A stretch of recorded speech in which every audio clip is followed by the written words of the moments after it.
When you're born, you get a ticket to the freak show. When you're born in America, you get a front row seat. It's hard to choose just one quote to begin our episode on George Carlin. He simply had so many great quotes from a comedy career that spanned several decades. But that one may be at the heart of what George Carlin brought to American audiences, a ticket to the freak show of America. The freak show had been happening every day around them for their whole lives, and they knew that on some level. But it took Carlin to really open their eyes to it, to give a voice to their feelings, to clarify their thoughts and suspicions. With his intelligent, profane, silly, and irreverent sensibility that poked fun at language, wasn't above fart jokes, and seriously interrogated the notion of who really had the power in America and why, George Carlin almost single-handedly birthed a new kind of comedy. A kind of comedy that said what it wanted, how it wanted to say it. A kind of comedy that wasn't afraid to use profanity or to be offensive. In fact, being offensive became part of Carlin's brain and brand. By the end of his career, his brand of comedy became one that made audiences think, not just laugh. His jokes, observations, and critiques, they had fucking weight. It wasn't just frivolous, escapist, surface comedy. And if a few people got up and left for the doors, well, fuck those weak-minded cocksuckers and cunts. Their departure was just proof that Carlin was hitting the nerves he wanted to hit, that what he was doing was working. Carlin was the real deal, the realist. But he didn't start out that way. He wasn't immediately an edgy, no-holds-barred comedy juggernaut, not right out of the comedic gates. Carlin walked a long and bumpy entertainment road before he'd become comfortable with his own true inner comedic sensibilities. He was born on May 12, 1937, the son of two Irish Americans in a troubled marriage. Growing up in Morningside Heights, Manhattan, Carlin wreaked havoc with his gang of friends, but also learned how to do impressions of his neighbors, family members, and celebrities that made a lot of people laugh. And he liked that. A lot. His childhood plan was to become a radio disc jockey, then a nightclub comedian, and then a movie star. Pretty sweet plan. Didn't totally accomplish it, but definitely wasn't a failure. To me, he became something so much more impressive than being another star actor.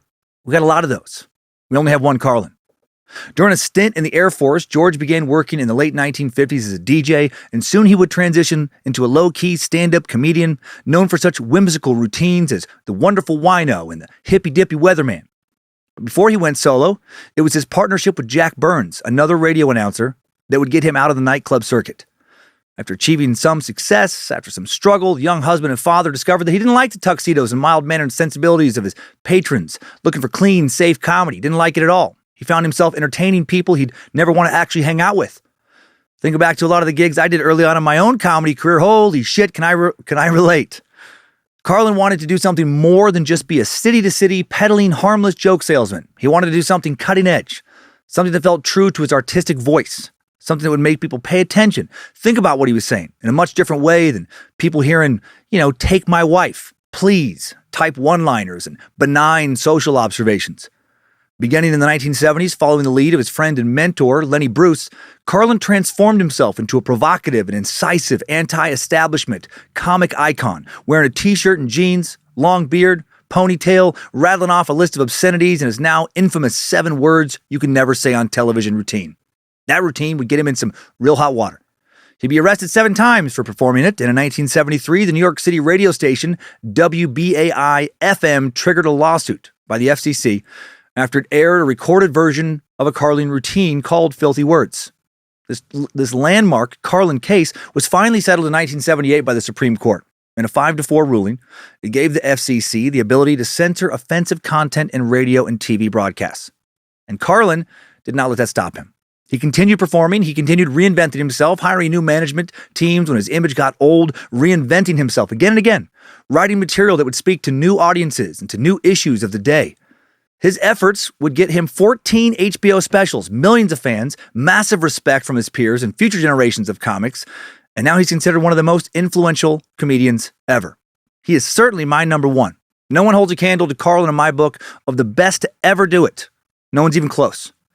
The life and times of George Carlin today. On a thank you for doing what you did, for I would not have a career today without being able to follow the shit, piss, fuck, cunt, cocksucker, motherfucker, and tits road you paved edition of Timesuck. This is Michael McDonald, and you're listening to Timesuck.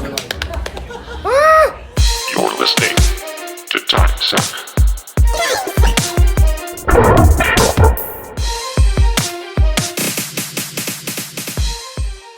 Happy Monday, meat sacks. Welcome back to the Cult of the Curious. I'm just going to assume that most of you have been here before. I'm Dan Cummins, Suck Nasty, Fragile Butthole Mocker, Computer Keyboard Repairman, and you are listening to Timesuck. Hail Nimrod, hail Lucifina, praise Bojangles, and sorry, Triple M, for butchering one of your songs more than normal last week. Dear God. A quick correction from the Catholic episode from 2 weeks back before I share a few announcements and get going. Saw several comments about mispronunciations online, like on YouTube, and this time I don't think my mush mouth actually earned them. It's diocese when it's one. It's diocese when it's plural. You can look it up. My pronunciation there is actually correct. Who knew? The plural version does sound super weird because almost no one ever says the plural version of diocese aloud. Almost always just in print. So just wanted to throw that if you're hanging on to that one. Be like, oh my God. Well, there you go. Hoping many of you bought tickets to the 2023 Burn It Down theater tour dates and also the Symphony of Insanity club dates for the rest of this year, 2022, all over at dancummins.tv. Florida this week, Miami and Palm Beach, then off to Boston and Grand Rapids in October, Austin and Louisville in November, Portland and Minneapolis in December, and in so many cities doing theaters in early 2023, Spokane, Boise, Kansas City, St. Louis, Sacramento, Denver, San Antonio, Dallas, New Orleans, and so many more. Omaha, also in there, and more. All at dancummins.tv. Extra excited to tour after going over Carlin's life. Love that this episode drops 6 years to the day after the first episode of Timesuck.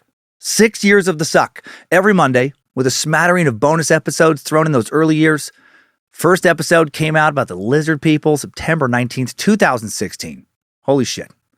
Did not plan this episode to be the anniversary episode. This was a voted in topic, so thank you, Patreon Space Lizards. Love that it lines up with me promoting my first ever stand-up comedy theater tour. Also lines up with, really feeling ready to let everything out stand-up wise. Had a great conversation recently with my wife, Lindsay, and my agent, and I have held back in little ways in moments with my comedy over the years for fear of pissing off family members, early on, fear of losing work, fear of pissing off fans, maybe more recently, damaging my career. I've been honest with everything I've said, everything I've felt, but my comedy has, it has been true to who I am, but I have held back, kind of like you do when maybe you're around a certain family member or friend who can handle most of what you think, but maybe you're worried that not all of what you think and you don't want to offend them. So I'm going to work harder now, putting all that behind me to be the most authentic on stage to who I am off stage that I've ever been. Maybe you won't even notice, but I will. Excited, very excited to see where the road goes from here. Last thing before we take off on this topic I love so much. New merch in the Bad Magic store this week. Always new merch. The Art Warlock, design juggernaut who will not be stopped. Check out the Men in Black tee. And no, we have not partnered with Will Smith for Men in Black 5. Although, Will Smith, if you're listening and you promise not to fucking slap me, I'll make a great alien. If you do slap me, I'm going to fucking hit you back. All right? I know you look big on screen, but I don't think you're bigger than me. Come on. Hire me. I can't make the movie worse than Men in Black International. Talking the real Men in Black today, throwback to episode 87 from 2018. Who or what are they? Aliens? Extra top secret government officials? Specializing in suppresses UFO-related information? Modern folklore? Absolute and utter wackadoodle crystal-powered horseshit. Head on over to badmagicmerch.com. See what they look like, at least, if we don't find out what they are, with Logan's very cool new design. And now it is Carlin o'clock. Again, so glad our Patreon Space Lizards voted this topic in. Not the first comic we sucked. We've also covered Robin Williams. But Williams, while he started off as a comic, while he remained a comic throughout the entirety of his career, where he really shined for me, and I would argue also for most of his fans, was on screen as an actor. Both dramatic and comedic. Incredible actor. Such a performer. Carlin ended up being more of a specialist. Whereas Williams was spread out with film roles, many, many film roles, TV roles, voiceover roles, etc. Also did stand-up. Carlin, for most of his career, focused almost exclusively on kicking out more and more stand-up. And his stand-up, while performed, brilliantly, it was more about the words and ideas conveyed behind the performance, as opposed to Williams, where the performance was the most impressive part of the act. Right? It wasn't what he was saying, it was how he was saying it in a way only he could, that intense, manic performance style of his. Carlin's style was about what he was saying, his word choice. No wasted words in his stand-up, the words chosen so powerful, every last syllable thought out, uttered for maximum comedic, philosophic effect. So let's look into what Carlin was saying and meet the man behind the word.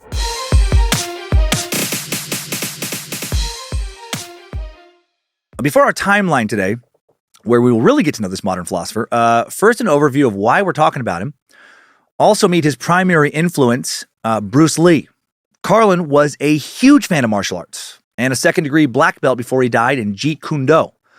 He once bested Chuck Norris in an exhibition match and broke a young Steven Seagal's arm. I fucking wish that was true. It's very fun for me to imagine. No, Lenny Bruce was Carlin's primary influence, of course, not Bruce Lee. It'd be fun if it was both of them. Though many associate Carlin with the kind of long, prestigious career he would be known for by the time of his death in 2008, Carlin's path, at least to himself, at different points to his peers, the industry, filled with a lot of uncertainty. As a child, he had aspirations of working on the radio, becoming a nightclub comedian, leveraging that into making movies. He would make the first part of that a reality in July of 1956, working at the radio station KJOE in Shreveport, Louisiana, at the age 19 while serving in the Air Force. Love that we are talking about Louisiana again, by the way, this week. Definitely have a special place in my heart for that state. Carlin, a much better association to have for Louisiana than last week's Ronnie Joe and his broken butterscotch butthole episode.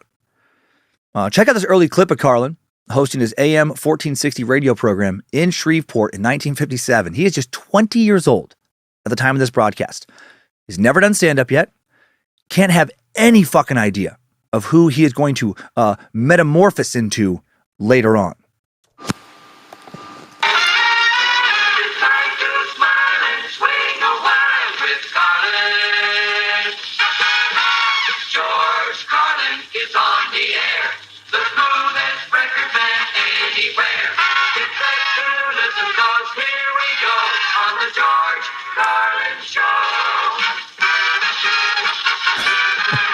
Production value. Okay then, Solid, how you doing? Lots of music coming up for you between now and 5:45. Got the brand new Everly Brothers record, and we'll be playing both sides of it for you. In addition to listening to Elvis's latest, came out this week, and we'll get things started with the new one by Chuck Berry. Stick around, good things happening here on 1480 at Carlin's Corner. Just spinning records back then. And again, love the production value that went into an intro for a show that, honestly, I don't think many people listen to. He was only on a few hours a week and not during any important time, regarding ratings. Okay, afterwards, and we'll get into much more specific dates and reasons for moving, in the timeline for this stuff, moving forward in the timeline. But in 1959, when Carlin was working at KXOL in Fort Worth, he met a fellow DJ, Jack Burns, a former Marine, and a guy who will later go on to write and produce on shows like Hee Haw and The Muppet Show. Loved watching Hee Haw with Pop Ward growing up when I was little. Had no idea, of course, that a former associate of Carlin was working on that show. May have had a bit of a crush on Misty Rowe, the perky blonde cast member with a great smile and great other stuff as well. Hey, Lucifina. Together with Jack, Carlin starts developing comedy routines for an eventual nightclub act. The pair would move to Hollywood to record an album, work at brand new radio station K-Day, a station that's still around, operating out of Redondo Beach, broadcasting to the greater LA area ever since it launched in 1961, before then quitting to work in nightclubs as Burns and Carlin. I like that Carlin started off in a two-man show. I was in a two-man show for a while in the early years. Cobb Dog, Crow on bass, Dan on guitar. Some musical comedy with David Crow. We did all right. We did some sketches, some musical comedy. Maybe not great, but all right. Had a lot of fun. Burns and Carlin stayed together for about 2 years. They played some good clubs, got some good press exposure, even made an appearance on The Tonight Show with Jack Parr, Carlin's first of many Tonight Show appearances. They worked mainly in mainstream clubs, but their act did have a bit of a hint of an anti-establishment flavor. They made fun of politicians, parodied the type of hard-talking Irish adults they'd grown up around, exposing their upper-class clientele to a middle-class sensibility. But it still wasn't what George really wanted to do. He wanted to push things much further. It would take him a while to get there, but he was already thinking about it. He also didn't want to be in a double act doing sketches. He wanted to be solo doing stand-up.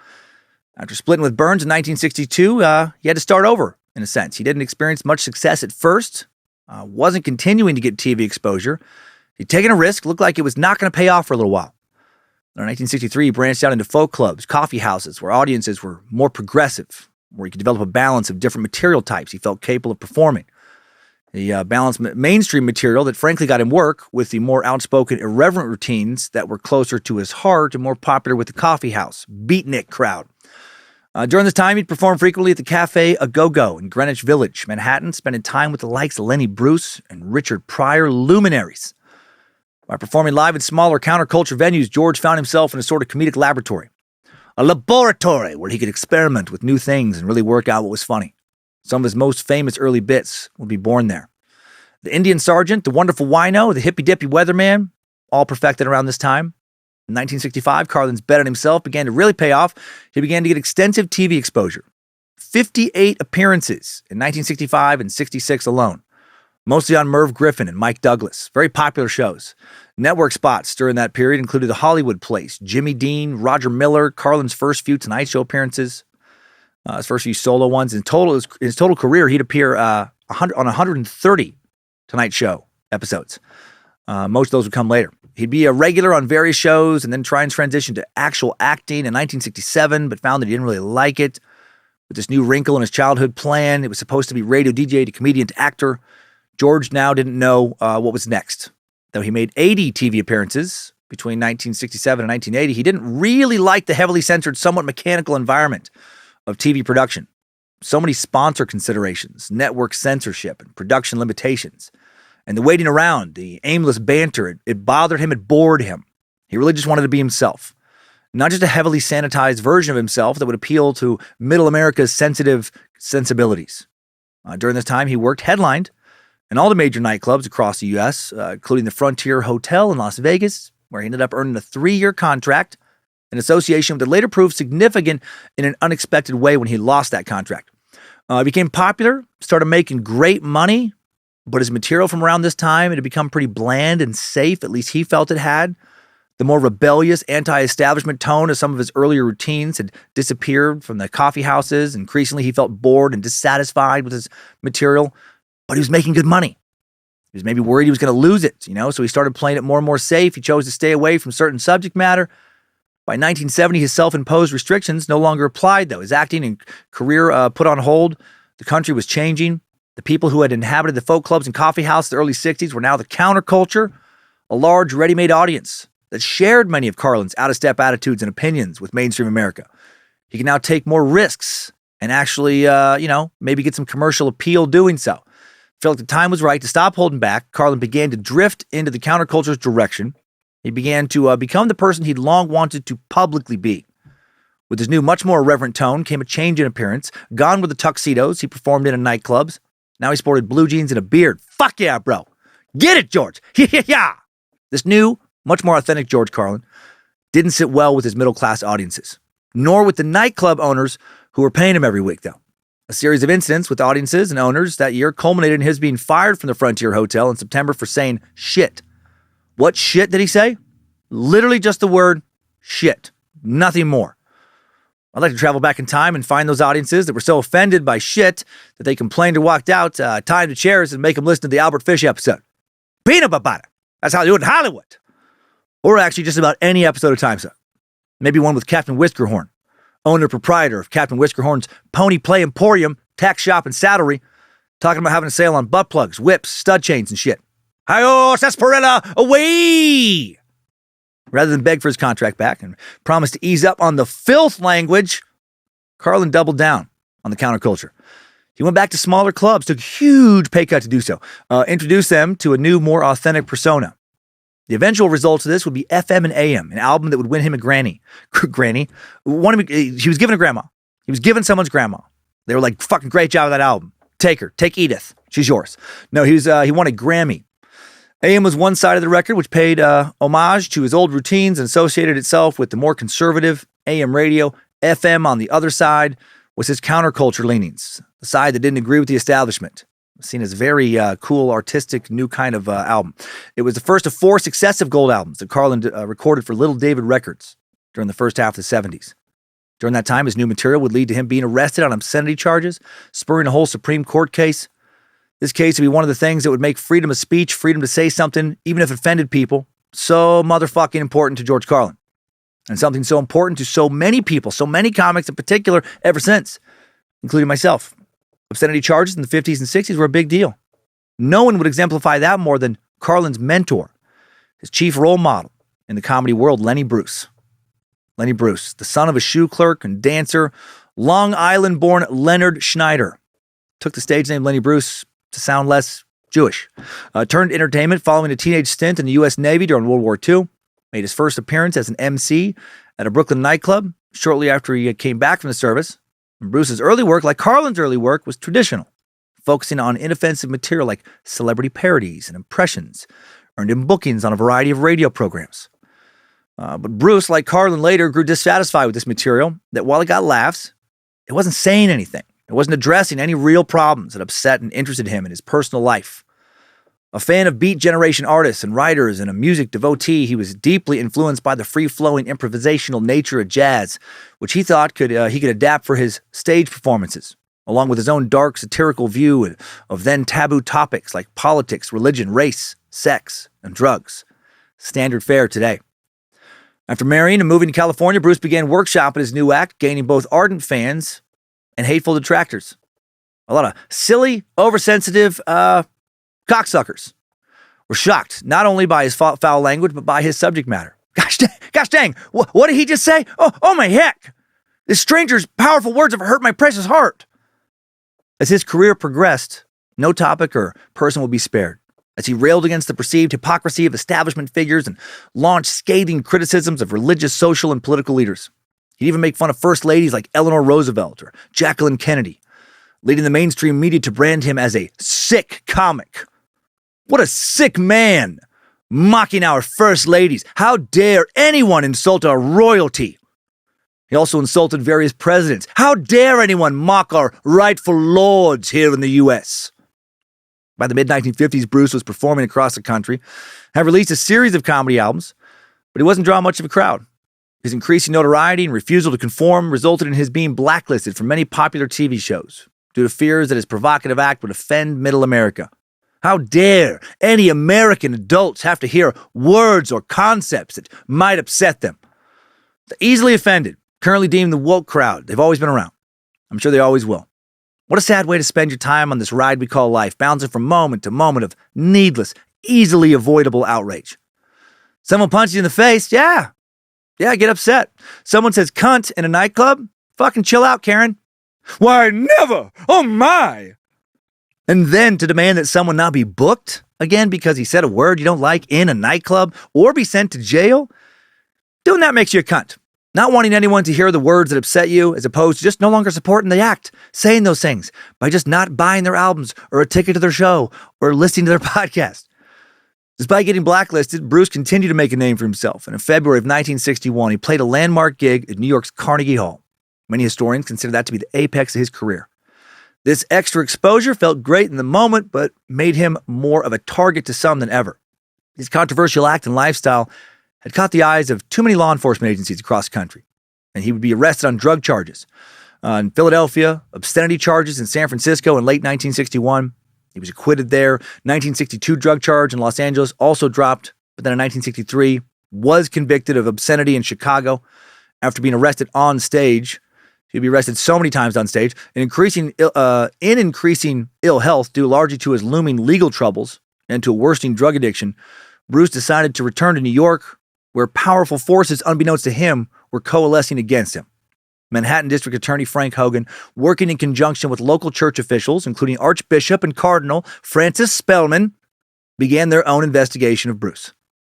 For fuck's sake, how many pedo priests did Spellman protect and relocate between 1939 and 1967 while he reigned as Archbishop? Dozens? Hundreds? And then he joins a group to take down Lenny Bruce for saying naughty words and critiquing the church? The audacity. A biography about Spellman will be published in 1984 titled American Pope. It included several pages initially arguing that Spellman had been a known active homosexual in certain social circles based on multiple anonymous sources. The draft of the book was covered in the press. However, the final published version removed that material, replacing it with just 2 sentences. For years, rumors abounded about Cardinal Spellman being a homosexual. As a result, many felt and continue to feel that Spellman, the public moralist, may well have been a contradiction of the man of the flesh. Why were all those pages removed? Legal pressure from the Catholic Church.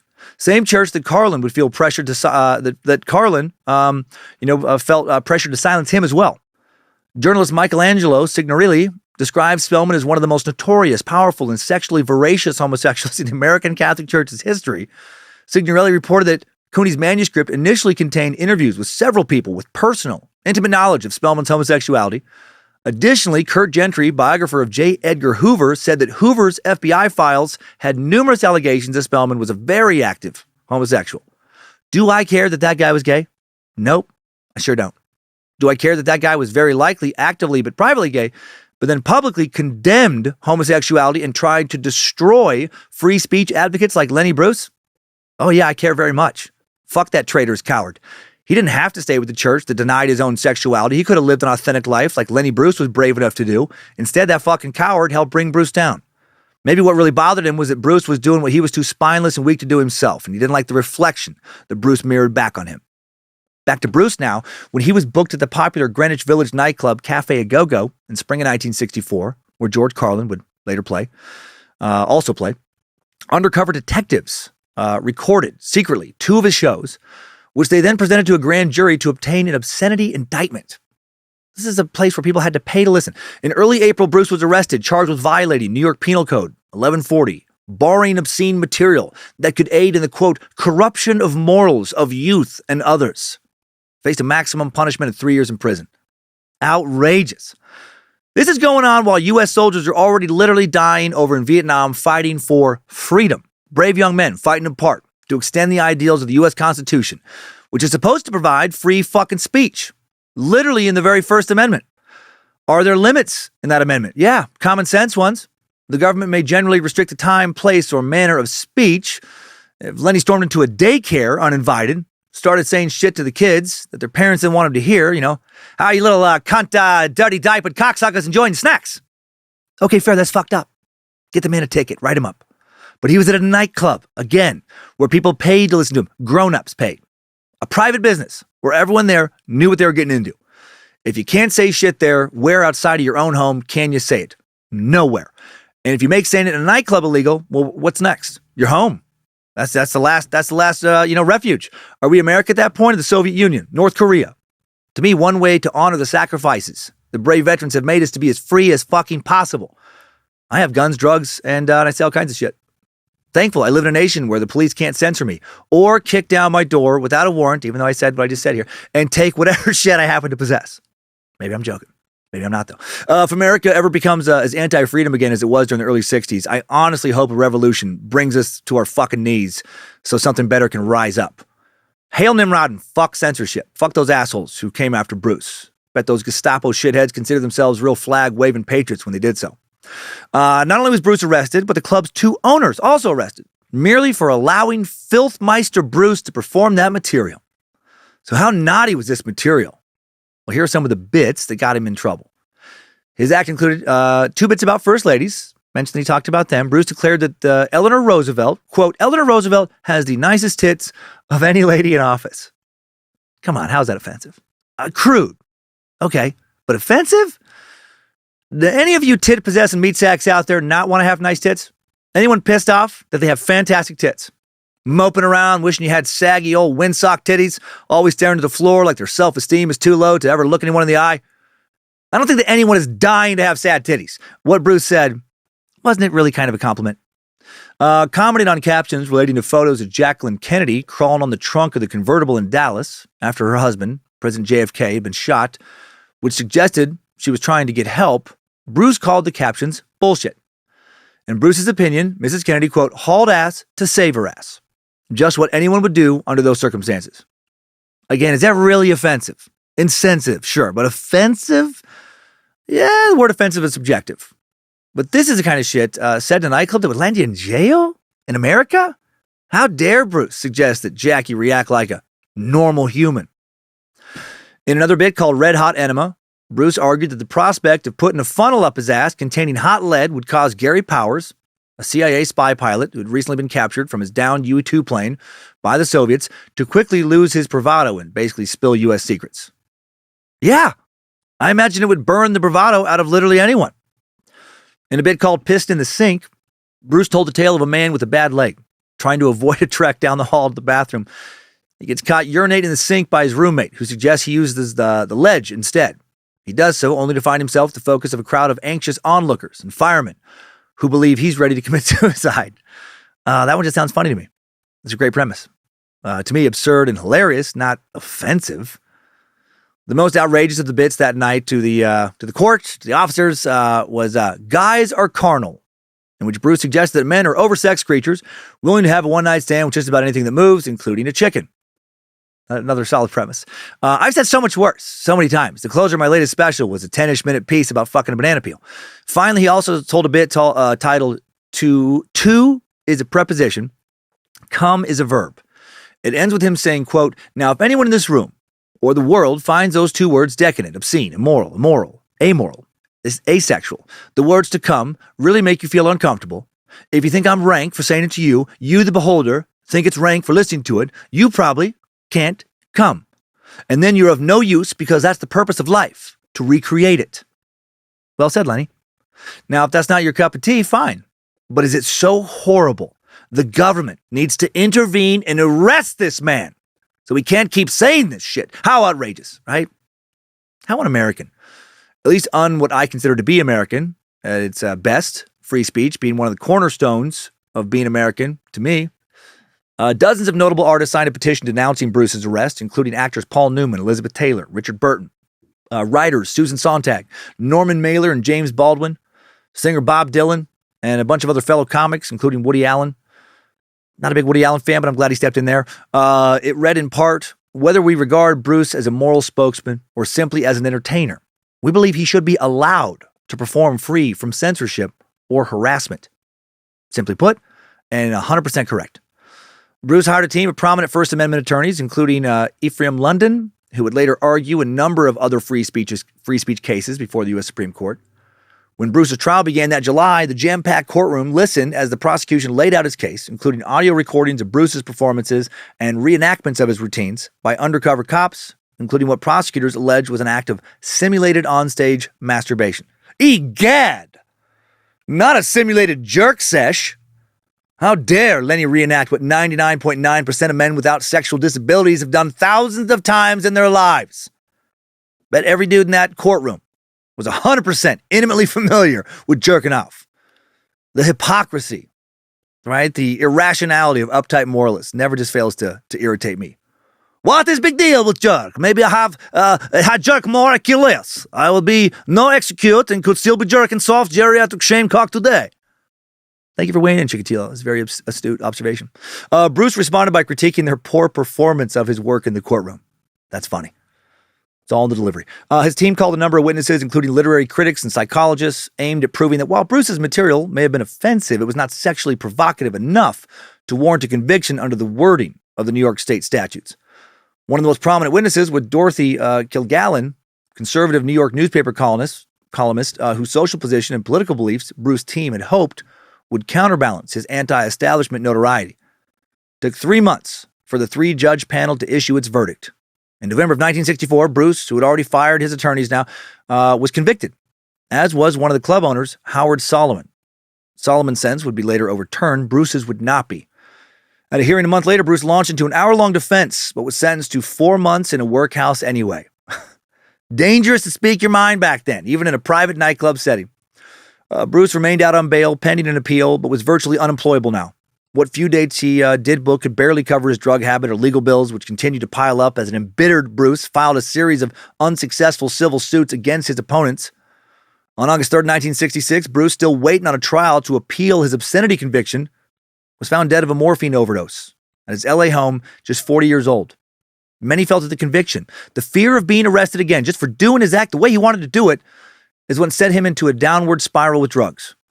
The U.S. government, in its infinite fucking wisdom, had literally decided it was illegal for Lenny Bruce to be Lenny Bruce on stage. I wonder how many lives were saved by, no one having to hear Bruce's filth anymore. I'm going to guess 0. I'm going to guess that had they let him do what he did, literally no one would have suffered even a little bit other than having their, night ruined possibly because they chose to be oversensitive, weak-minded crybabies who let some other person's joke hurt their precious little fucking hearts.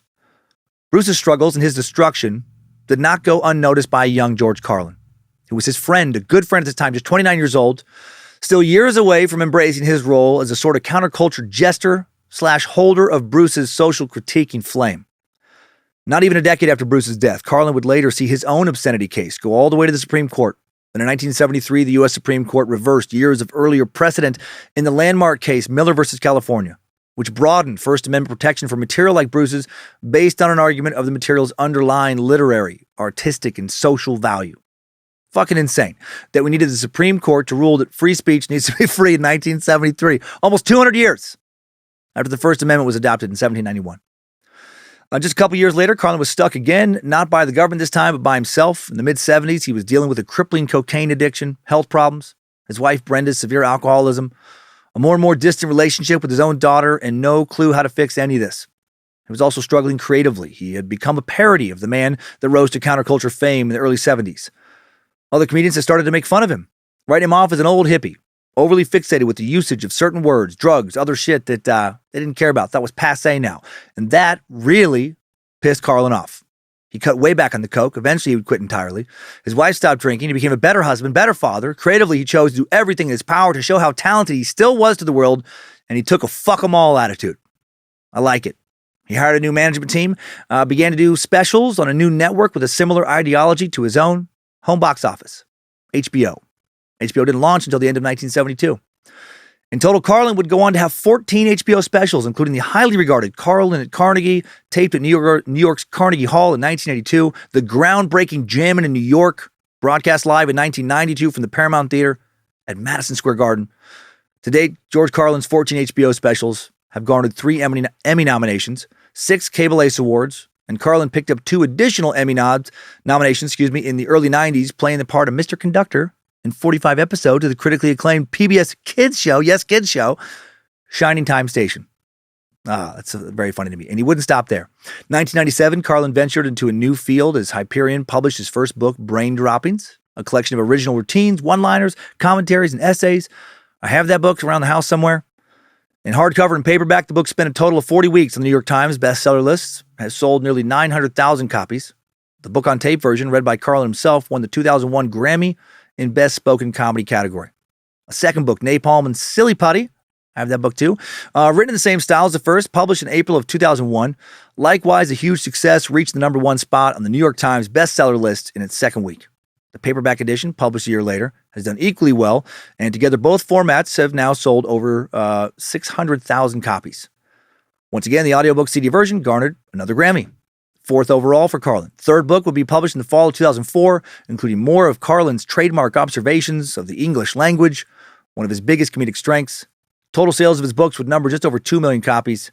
Meanwhile, in the spring of 2004, Carlin had a substantial role as Affleck's father in Kevin Smith's Jersey Girl, starring Ben Affleck and Jennifer Lopez. His 11th feature film, most significant role thus far. In addition, he performed extensive voiceover work in 3 animated films, including Pixar's Cars. In the midst of all that, Carlin still managed to perform roughly 90 concerts around the country each year, selling nearly 250,000 tickets. Additionally, made about 8 visits annually to Las Vegas, where he performed 4-day weekends at the Orleans Hotel, considered by many comics the best comedy venue in Las Vegas. Orleans. I don't know why I said it weird. In the spring of 2008, Carlin broadcast his 14th, last HBO comedy special, George Carlin, It's Bad For You, and released a CD of the same name. In 2007, I watched him perform in Indianapolis, preparing material for that special. A performance I'll never forget. Very inspiring. I don't know what I love more, watching my comedic idol murder with new bits he was still crafting, or watching him bomb in front of his own audience. It was a nice reminder that stand-up is always hard. Even the best to ever do it still struggle to find the right words and rhythms to turn a loose idea into a polished and hilarious bit. Carlin was trying to figure out how to make his new ideas funny until the day he died, literally. He was working on a memoir, a book of essays, and a one-man show when he died on June 22nd, 2008 at the age of 71 of heart failure. It is hard to overstate how prolific this guy was, how much he pushed the boundaries of the art of stand-up, and how successful he was at doing it. But he wasn't always successful. Path not always smooth sailing. He found himself in many career ruts, looking for a way out, trying to think of the next step, to get himself to where he wanted to be, and where he wanted to be was fucking legendary. He wasn't comfortable settling on what had worked in the past. He didn't consider himself successful just because he made good money.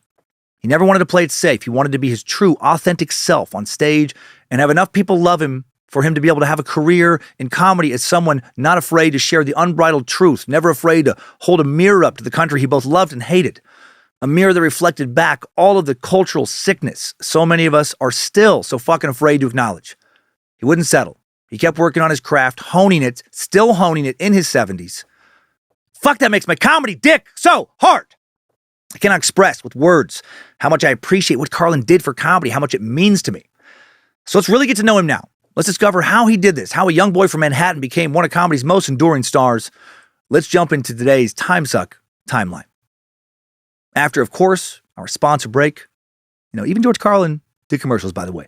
Gotta say, finding that out made me feel good. And now we're back to talk about a guy who did have different sponsors at different times, but also despised corporate America, while also selling concert tickets almost exclusively to people working in corporate America. George was a capitalist, just one who hated a lot of the bullshit that can come along with big business, the government, and religious institutions. Let's actually get to know him now. Strap on those boots, soldier. We're marching down a Timesuck timeline.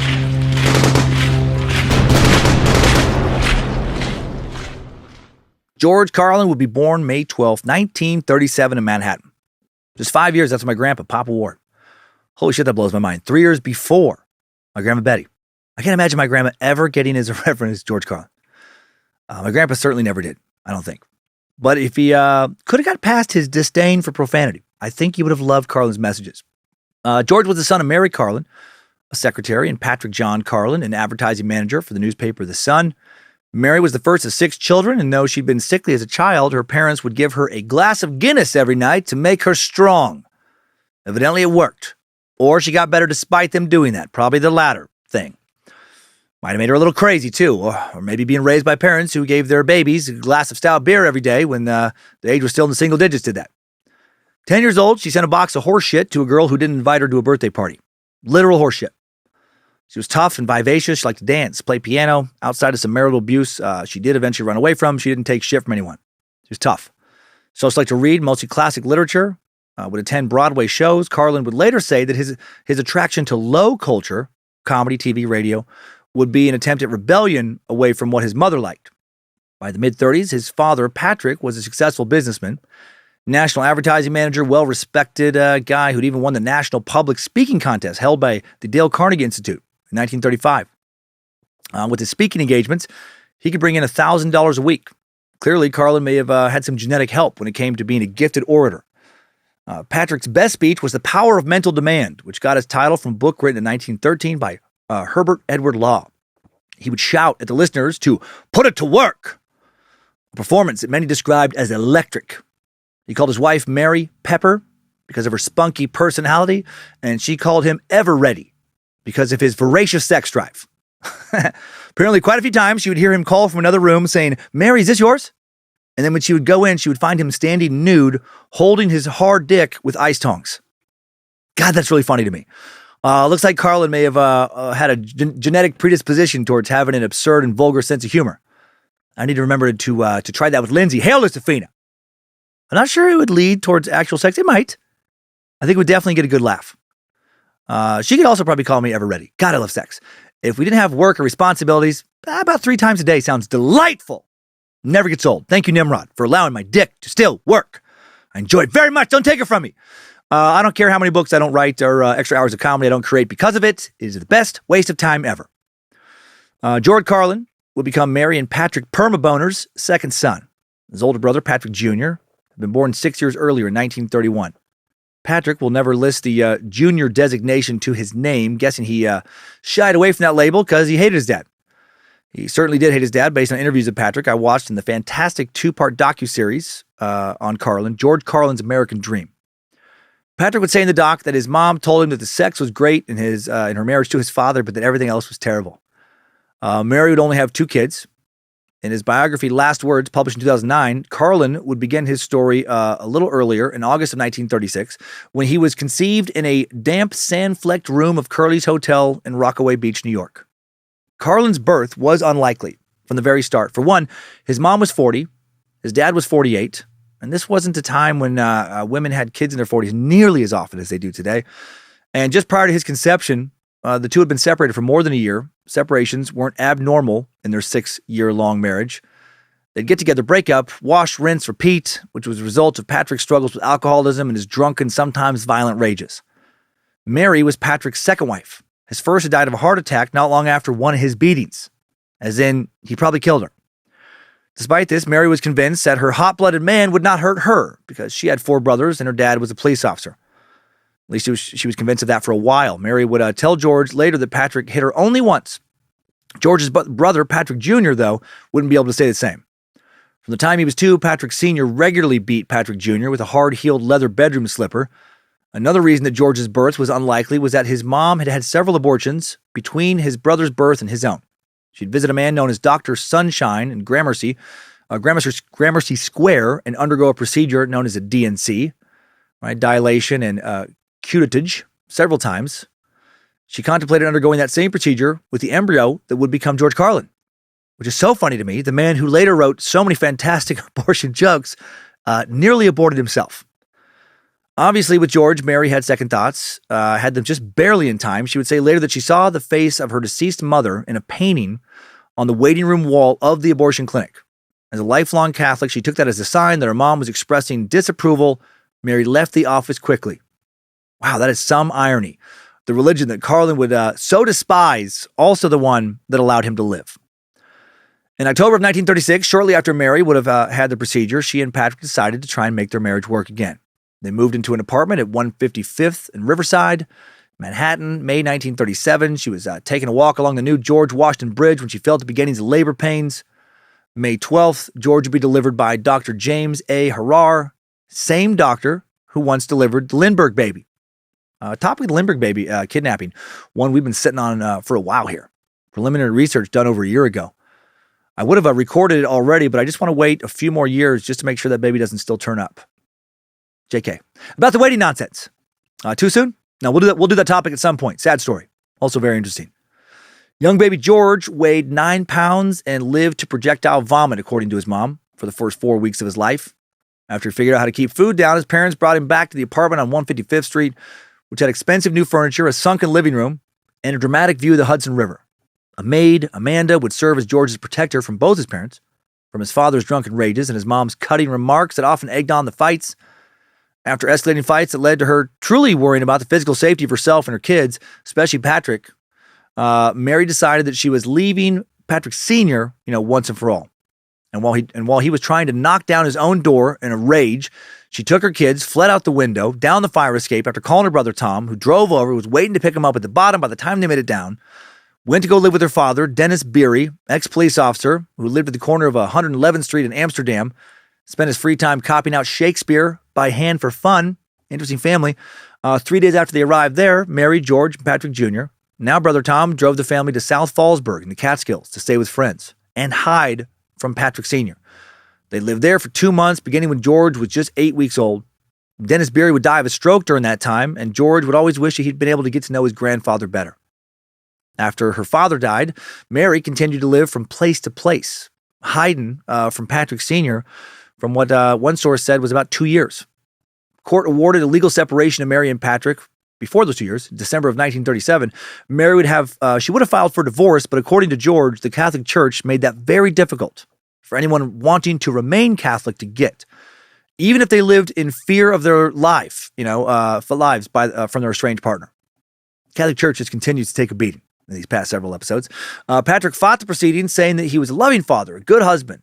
But when Mary's sister, Lil, brought young Patrick into the courtroom, the judge watched as the kid, 6 years old, cringed away from his father like a whipped puppy. Mary would be awarded $35 a week in child support that Patrick would never pay. Last time Patrick ever saw George was when George was just a few months old. He sang The Rose of Tralee and played with George on the living room floor shortly before his mom's escape. George would later be read a telegram for his father on his first birthday, May of 1938. Mary and Patrick had been separated for about 10 months at that point. He wrote to her saying, "Just to let you know that 1 year ago today, I shared every moment of your anguish and prayed that I might share each pain, while your present advisor said nothing and cared less. Thank God and you for the sunbeam you brought forth, whom I pray will outlive all the ill-founded gossip." George would later say he was touched that his dad at least called him a sunbeam. Sadly, as far as I know, Patrick would never try and communicate with George again. By 1940 or 1941, Patrick was working as a kitchen assistant at the monastery of the Graymore Friars in Garrison, New York. What the hell happened to his speaking engagements? His kick-ass business career? Why is Ever Ready now working in a monastery's kitchen? Who is he offering his hard dick to with some tongs now? The monks? Well, if he did, he probably had several takers. But no one knows for sure. George would speculate that his dad's alcoholism caught up with him, making Patrick unable to work in advertising. In a letter to a daughter from his first marriage, Patrick would say, My new job is assistant to Brother Capistran, who's in charge of the cafeteria. On Sunday, I attend the steam table, dishing out food. During the week, I have charge of the men who mop, clean up, and get the place ready for the following Sunday. I have a private bedroom, and I eat with 5 privileged characters in a small dining room. The same food as the priests and brothers. I've lost 30 pounds, mostly around the waist. I feel swell. Not a drink in over 6 weeks, and there is plenty available, oh yes. Despite the cheery tone of this message, all not well for Patrick. He would regularly earn a small fortune as an ad man, public speaker, now doing menial labor for pennies. This was also the time that the U.S. was getting involved in World War II, after the December 7th attack by the Japanese on Pearl Harbor. George would later remember rolling blackouts in Manhattan, done so that enemy aircraft wouldn't be able to recognize and bomb the city, and how the naval officers who trained at Columbia marched and sang wartime songs in his neighborhood. He'd march alongside them, sometimes later finding out that, he'd march alongside them sometimes, later finding out, there we go, that one of the men he'd march alongside was a young midshipman named Johnny Carson. He would go on to be a guest of Carson's when he was hosting the Tonight Show dozens and dozens of times. How very cool. By the fall of 1943, Patrick was working in Watertown, New York at the radio station WATN, selling commercial time, playing records on the air. Similar to what his son would later do. Same thing his son would be doing about 30 years later. Patrick's radio station sign-off would even be similar to George's later jokes when he said, "I pledge allegiance to the people of the United States of America and all the political crap for which they stand. Big dough shall be divisible with union dues for all." George would later think, he wouldn't learn of this sign-off until many years later after his dad had passed and he was already a comic, that he'd somehow inherited his father's sense for the bullshit that is the glue of America and call it the greatest gift his dad could have given him. Just 2 years later, before ever reunited with his sons, Patrick dies in December of 1945 at the age of 57 of a heart attack. George was just 8. By that time, he was living with his mom and brother in a house on West 121st Street, a neighborhood known as Morningside Heights.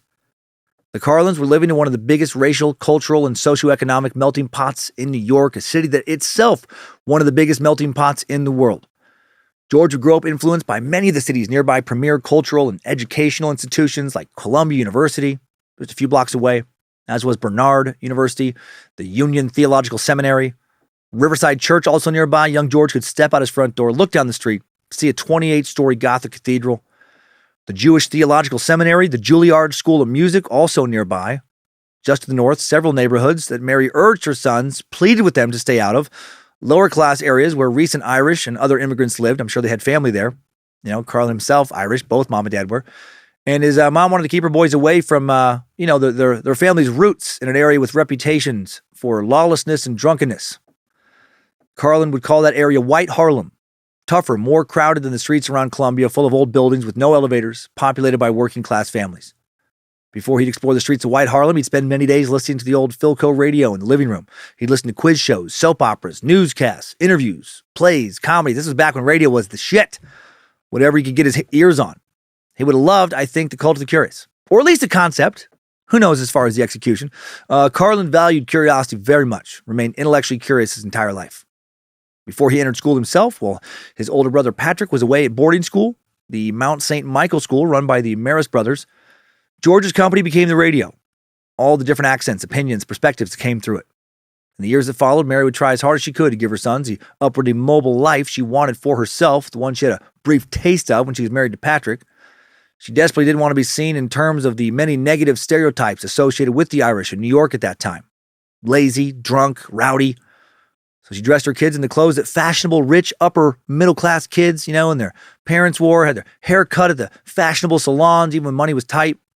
Now raising her boys, been raising her boys on her own, working in the city as an executive secretary. She would never remarry. George and Patrick didn't want what she wanted. They wanted to play on the streets with their friends, get into fights, be the rowdy young boys that they felt that they, were at their cores. In his autobiography, George would put it this way: Mary wanted 2 little Lord Fauntleroys. What she got was a pair of hardened dog turds. I love that description. So silly and yet paints such a clear picture of who those 2 little rat finks were as kids. Soon, Mary's attention would be focused on making George into the type of well-mannered boy she wanted. Early in his childhood, she seemed to have kind of given up on hoping that Patrick, the older son, would turn into who she wanted him to be. Mary thought that Patrick Jr. was a Carlin, with a rough sense of humor and penchant for getting into trouble of his father and his father's kin, while George was a Barry, cultured and refined. Barry was her maiden name, right? Her own parents, Irish immigrants, not rowdy, hard-drinking ones. She told both her boys that everything they did was a reflection of her. She would guilt them into behaving the way she wanted. What? Guilt tripping, Mom? I've never heard of such a thing. Why is that such a common archetype? Mother, why do you live to suppress my desires? From a young age, George was determined not to live by his mom's rules, but by his own. If you're a new listener, that was a very old reference, by the way. If you're like, what the fuck just happened? At the same time, though, he liked making her laugh, liked making Mom laugh. And it is eerie in some ways how similar our childhoods were. When I was young, I didn't see my dad much for quite a while and lived with my mom, sometimes also with my grandparents, but always with Mom as well. And she was for sure back then a big guilt tripper. And for sure tried to push me into being like prim and proper and, do this kind of career, that kind of career. And I had no interest in doing what she wanted me to do, but also really wanted to make her laugh. I think that's where my comedy began. Carlin, to his mom's chagrin, got into a lot of trouble in school. He went to Corpus Christi, run by the Dominican nuns, who all knew his mom because the family went to the Corpus Christi church on Sundays. There, as Carlin would later describe, he was a consummate show-off, class clown, spent more time staring out the window, cracking jokes than he did studying. He made weird faces, fart sounds, belched, imitated his teachers, blew bubbles with his spit. School was where this future comic legend would get his first taste of entertaining. His first ever public performance would be playing Frère Jacques on the xylophone with some wooden mallets for his class in early grade school. He found their attention stimulating and loved the applause. I love that Carlin's very first performance, what he considered his first performance, was playing this.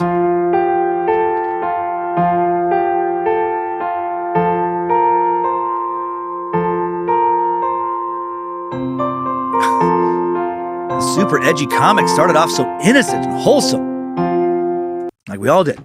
At his mom's office, little George often did impressions of Mae West. He would do a dance called the Big Apple to show off for her coworkers.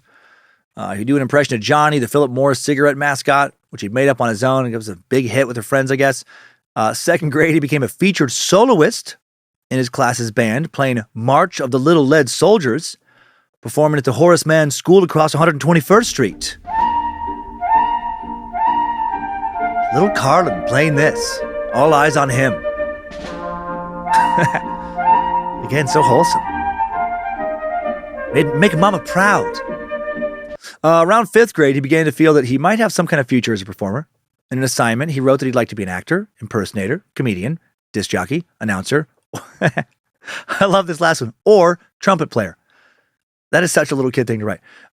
He certainly dressed the part of an entertainer around seventh grade, which would be around 1950, still attending the Catholic school. He wore electric blue peg pants with gray pistol pockets, 2-inch rise, gray belt loops, saddle sticking with a 14-inch peg and exaggerated knees. With that, he wore an orange leopard skin shirt. People who saw him wondered if he got a job at a movie theater or something. Eighth grade, Corpus Christi expelled George, then took him back, expelled him for bad behavior in class, took him back, supposedly because they wanted him to write the school play. For his eighth grade graduation, his mom gave him a tape recorder, and he began to use it to record his imitations of people in the neighborhood. Already working on the voices that would later give his stand-up act so much theatrical life. He also rebelled against the religious instruction he received. Years later, he talked about how he was told by the nuns that once he took Jesus into his heart, he'd feel a powerful change. He would be transformed in God's grace, God's living embrace, and feel the power of the Holy Spirit. But when he tried to do that, he didn't feel shit. He felt ripped off and tricked. He began to think that the Catholic faith was a sham, that the adults and authority figures around him had been lying to him about God. And if they'd lied to him about God, what else had they been lying to him about? While George grew disillusioned with his mom's faith, he did greatly enjoy exploring the city around him, becoming a frequent guest at the libraries, lounges, dorms, gyms, halls that populated his neighborhood. With his friends, he played games like Chinese and American handball, box ball, ring-a-levio, blacksmith, Johnny Ride a Pony, kick the can, roller hockey, I don't know half of that shit is. The group of young boys he ran with explored Morningside Park, Central Park, Riverside Park, all the fucking parks, swam in the Hudson. George rode his little bike all around the city streets, weaving through pedestrians and fast-moving vehicles. Most of his friends causing trouble, stealing shit. Most of his friends were sons of working-class Irish, ready to use their fists when they, had to against anyone who interfered with them, like a Columbia students whose cars the boys stole from as they got older. George would later say he was not much of a fighter, but he did get dragged into a number of scrapes with a crew of kids that the neighborhood cops would become pretty familiar with. George would also take the subway around the city to get autographs, sneak into movies, browse department stores. walk alongside the observation decks of the RCA, Empire State Building, steal stuff from novelty stores, climb trees, do people watching, little punk kid shit. Still, Mary was focused on making George, trying to, into a respectable, cultured, rule-following citizen. Wasn't going well. She wanted him to go to Regis, a prestigious high school, but like his brother had done before him, he rejected that. Mary did get George a job at a popular New York men's clothing store called Rogers Pete, hoping that would refine him. This chain died out in the 80s, but was a New York institution for decades before that. He didn't last long there. George got fired for stealing money out of men's unattended wallets when they were trying on suits. Naughty George. He'd go on briefly to attend an all-boys Catholic high school in the Bronx called Cardinal Hayes High School, but got expelled after only 3 semesters at the age of 15 in 1952. Unlike Regis Philbin, Martin Scorsese, bunch of other notable Cardinal Hayes alums, including numerous basketball players who made it into the NBA, Carlin would not graduate. In a later interview with Playboy, Carlin admitted that he was failing numerous subjects, running away from home for days at a time when he got expelled from Hayes. Also got caught stealing money from the visiting team's locker room during a basketball game. Also got caught telling kids on the playground that he found some heroin. He just had no interest in the time and what they were actually trying to teach him. He said he didn't have much interest in what anyone was trying to teach him at that time. He had a real problem with authority figures in general, didn't trust them. That attitude would not serve him well in school, but many years later, it would help turn him into a comedy legend. Over 3 decades later, 1983, Carlin would perform at a Hayes School fundraiser in honor of Monsignor Stanislaus P. Jablonski, the very man who had thrown him out. Despite the fears of some in the Alumni Association, Carlin kept his act clean. Jablonski enjoyed the tribute. Jablonski said at one point, Jablonski at one point read old detention slips. He personally had issued Carlin, and one read, "He thinks he's a comedian." That's fucking great. But back in his adolescent years, it was now on to another all-boys Catholic high school after he got kicked out of the first. He goes to Bishop Dubois High School in Harlem, gets kicked out of that one, goes to his third and final Catholic high school, Salesian High School, up north of the city in Goshen. Wouldn't last long in that place either. Drops out of high school altogether, August 1954, joins the Air Force, wants to use the GI Bill to cover the cost of school he does want to go to at some point, broadcasting school. Since he's only 17, his mom has to sign him in. He now has a life plan he'll hold on to for many, many years, right? First, become a disc jockey someplace. Use the audience that he had access to in that market to build up a following. Then use that following to perform in local nightclubs, become a comedian, get good enough to be able to travel, perform in other places, build a following in clubs around the country. Eventually make it back to the Big Apple, where he'd become a star in a Broadway production. Hollywood producers, showbiz, would hear about this hot new actor and would cast him in some movies where he would go and become the next Danny Kaye, his acting hero when he grew up. Danny Kaye was a very popular comedic actor in the 40s and 50s. He could sing, do impersonations, use facial expressions, overall physicality to great comedic effect for the time. Carlin would later also really use his body and facial expressions, in addition to his words, to make his bits bigger. Young George now had big footsteps to follow, big dreams. First, he would have to serve in the military. He'd first get on a bus to head to the Sampson Air Force Base near Rochester, New York. Basic training was grueling, and George got sick, on purpose, actually. He volunteered for an experiment that tracked a cold virus moving through the barracks, a cold virus that the scientists planted there. Hope he got something decent in return for that. George did not enjoy his initial time in the military. Still hated authority figures. Now he's surrounded by them. He only enlisted to get broadcasting school paid for. Definitely never intended to become a career military man. Without a high school diploma, he knew he was never going to become an officer or a pilot. He tried to just get through it, enduring long lectures about shit he did not care about, like how to behave in uniform, as well as military history. He did enjoy some of the company he kept, especially his time with black servicemen. Some of them came from near George's neighborhood, back in Manhattan. Many others came from the south side of Chicago. And George felt he had more in common with them, love of jazz, R&B, sports, than with many of the white kids he'd enlisted with. Together, he and his new friends smoked pot, goofed around, committed petty thefts.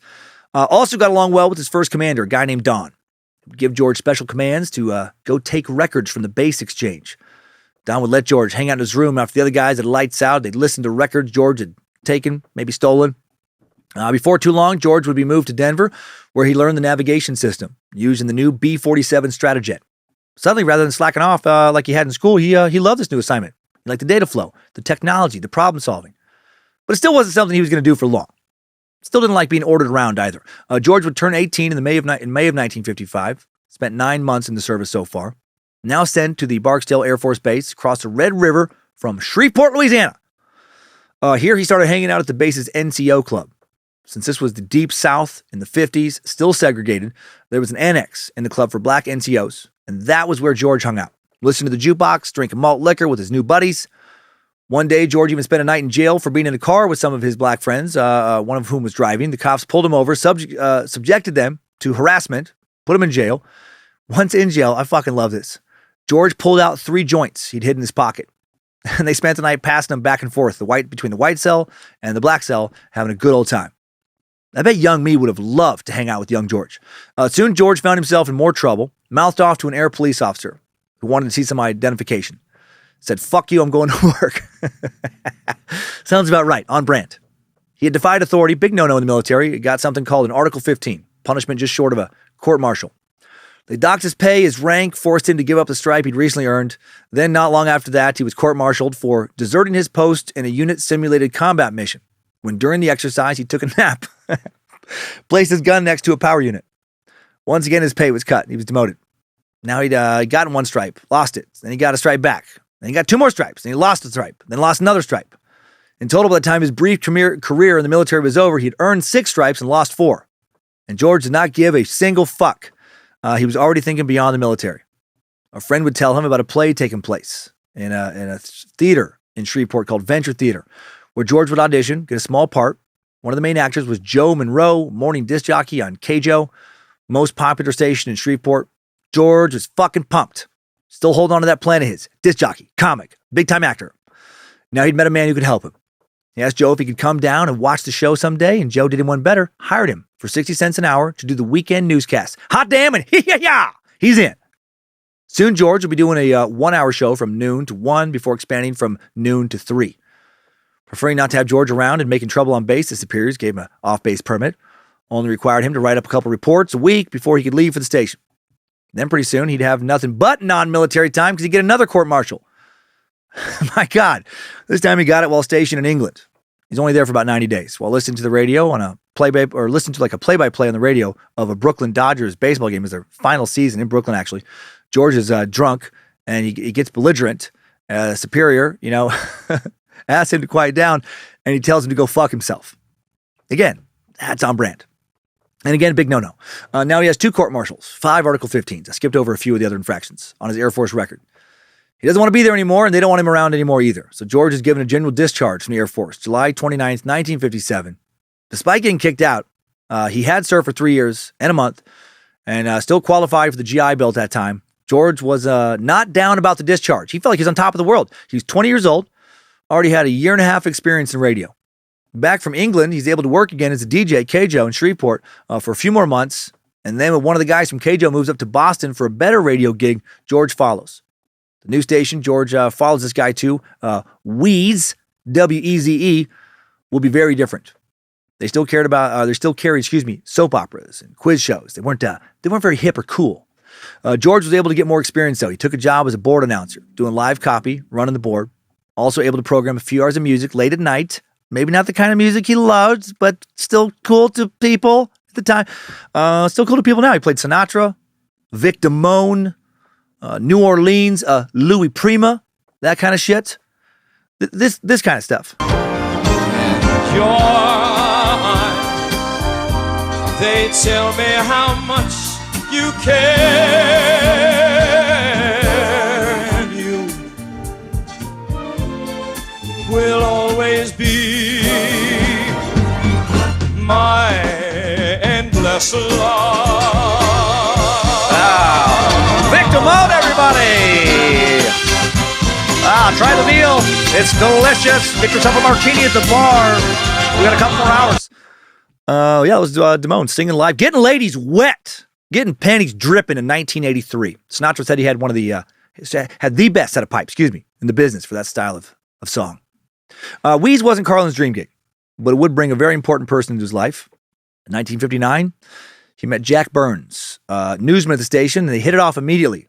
They both like to play the mandolin and jerk off elderly strangers in Turkish spas. Fuck yeah, bro. Noise. Or maybe not that. Maybe they both like doing impressions of working class Irish characters. Yeah, Yeah, probably that one. Both of them felt like they could have their characters say things that they never felt comfortable saying in real life. Once again in Boston, Naughty George would get into trouble, though. 1959, Cardinal Cushing was a big fucking deal in the Catholic Church, especially in Boston. Cardinal Richard Cushing.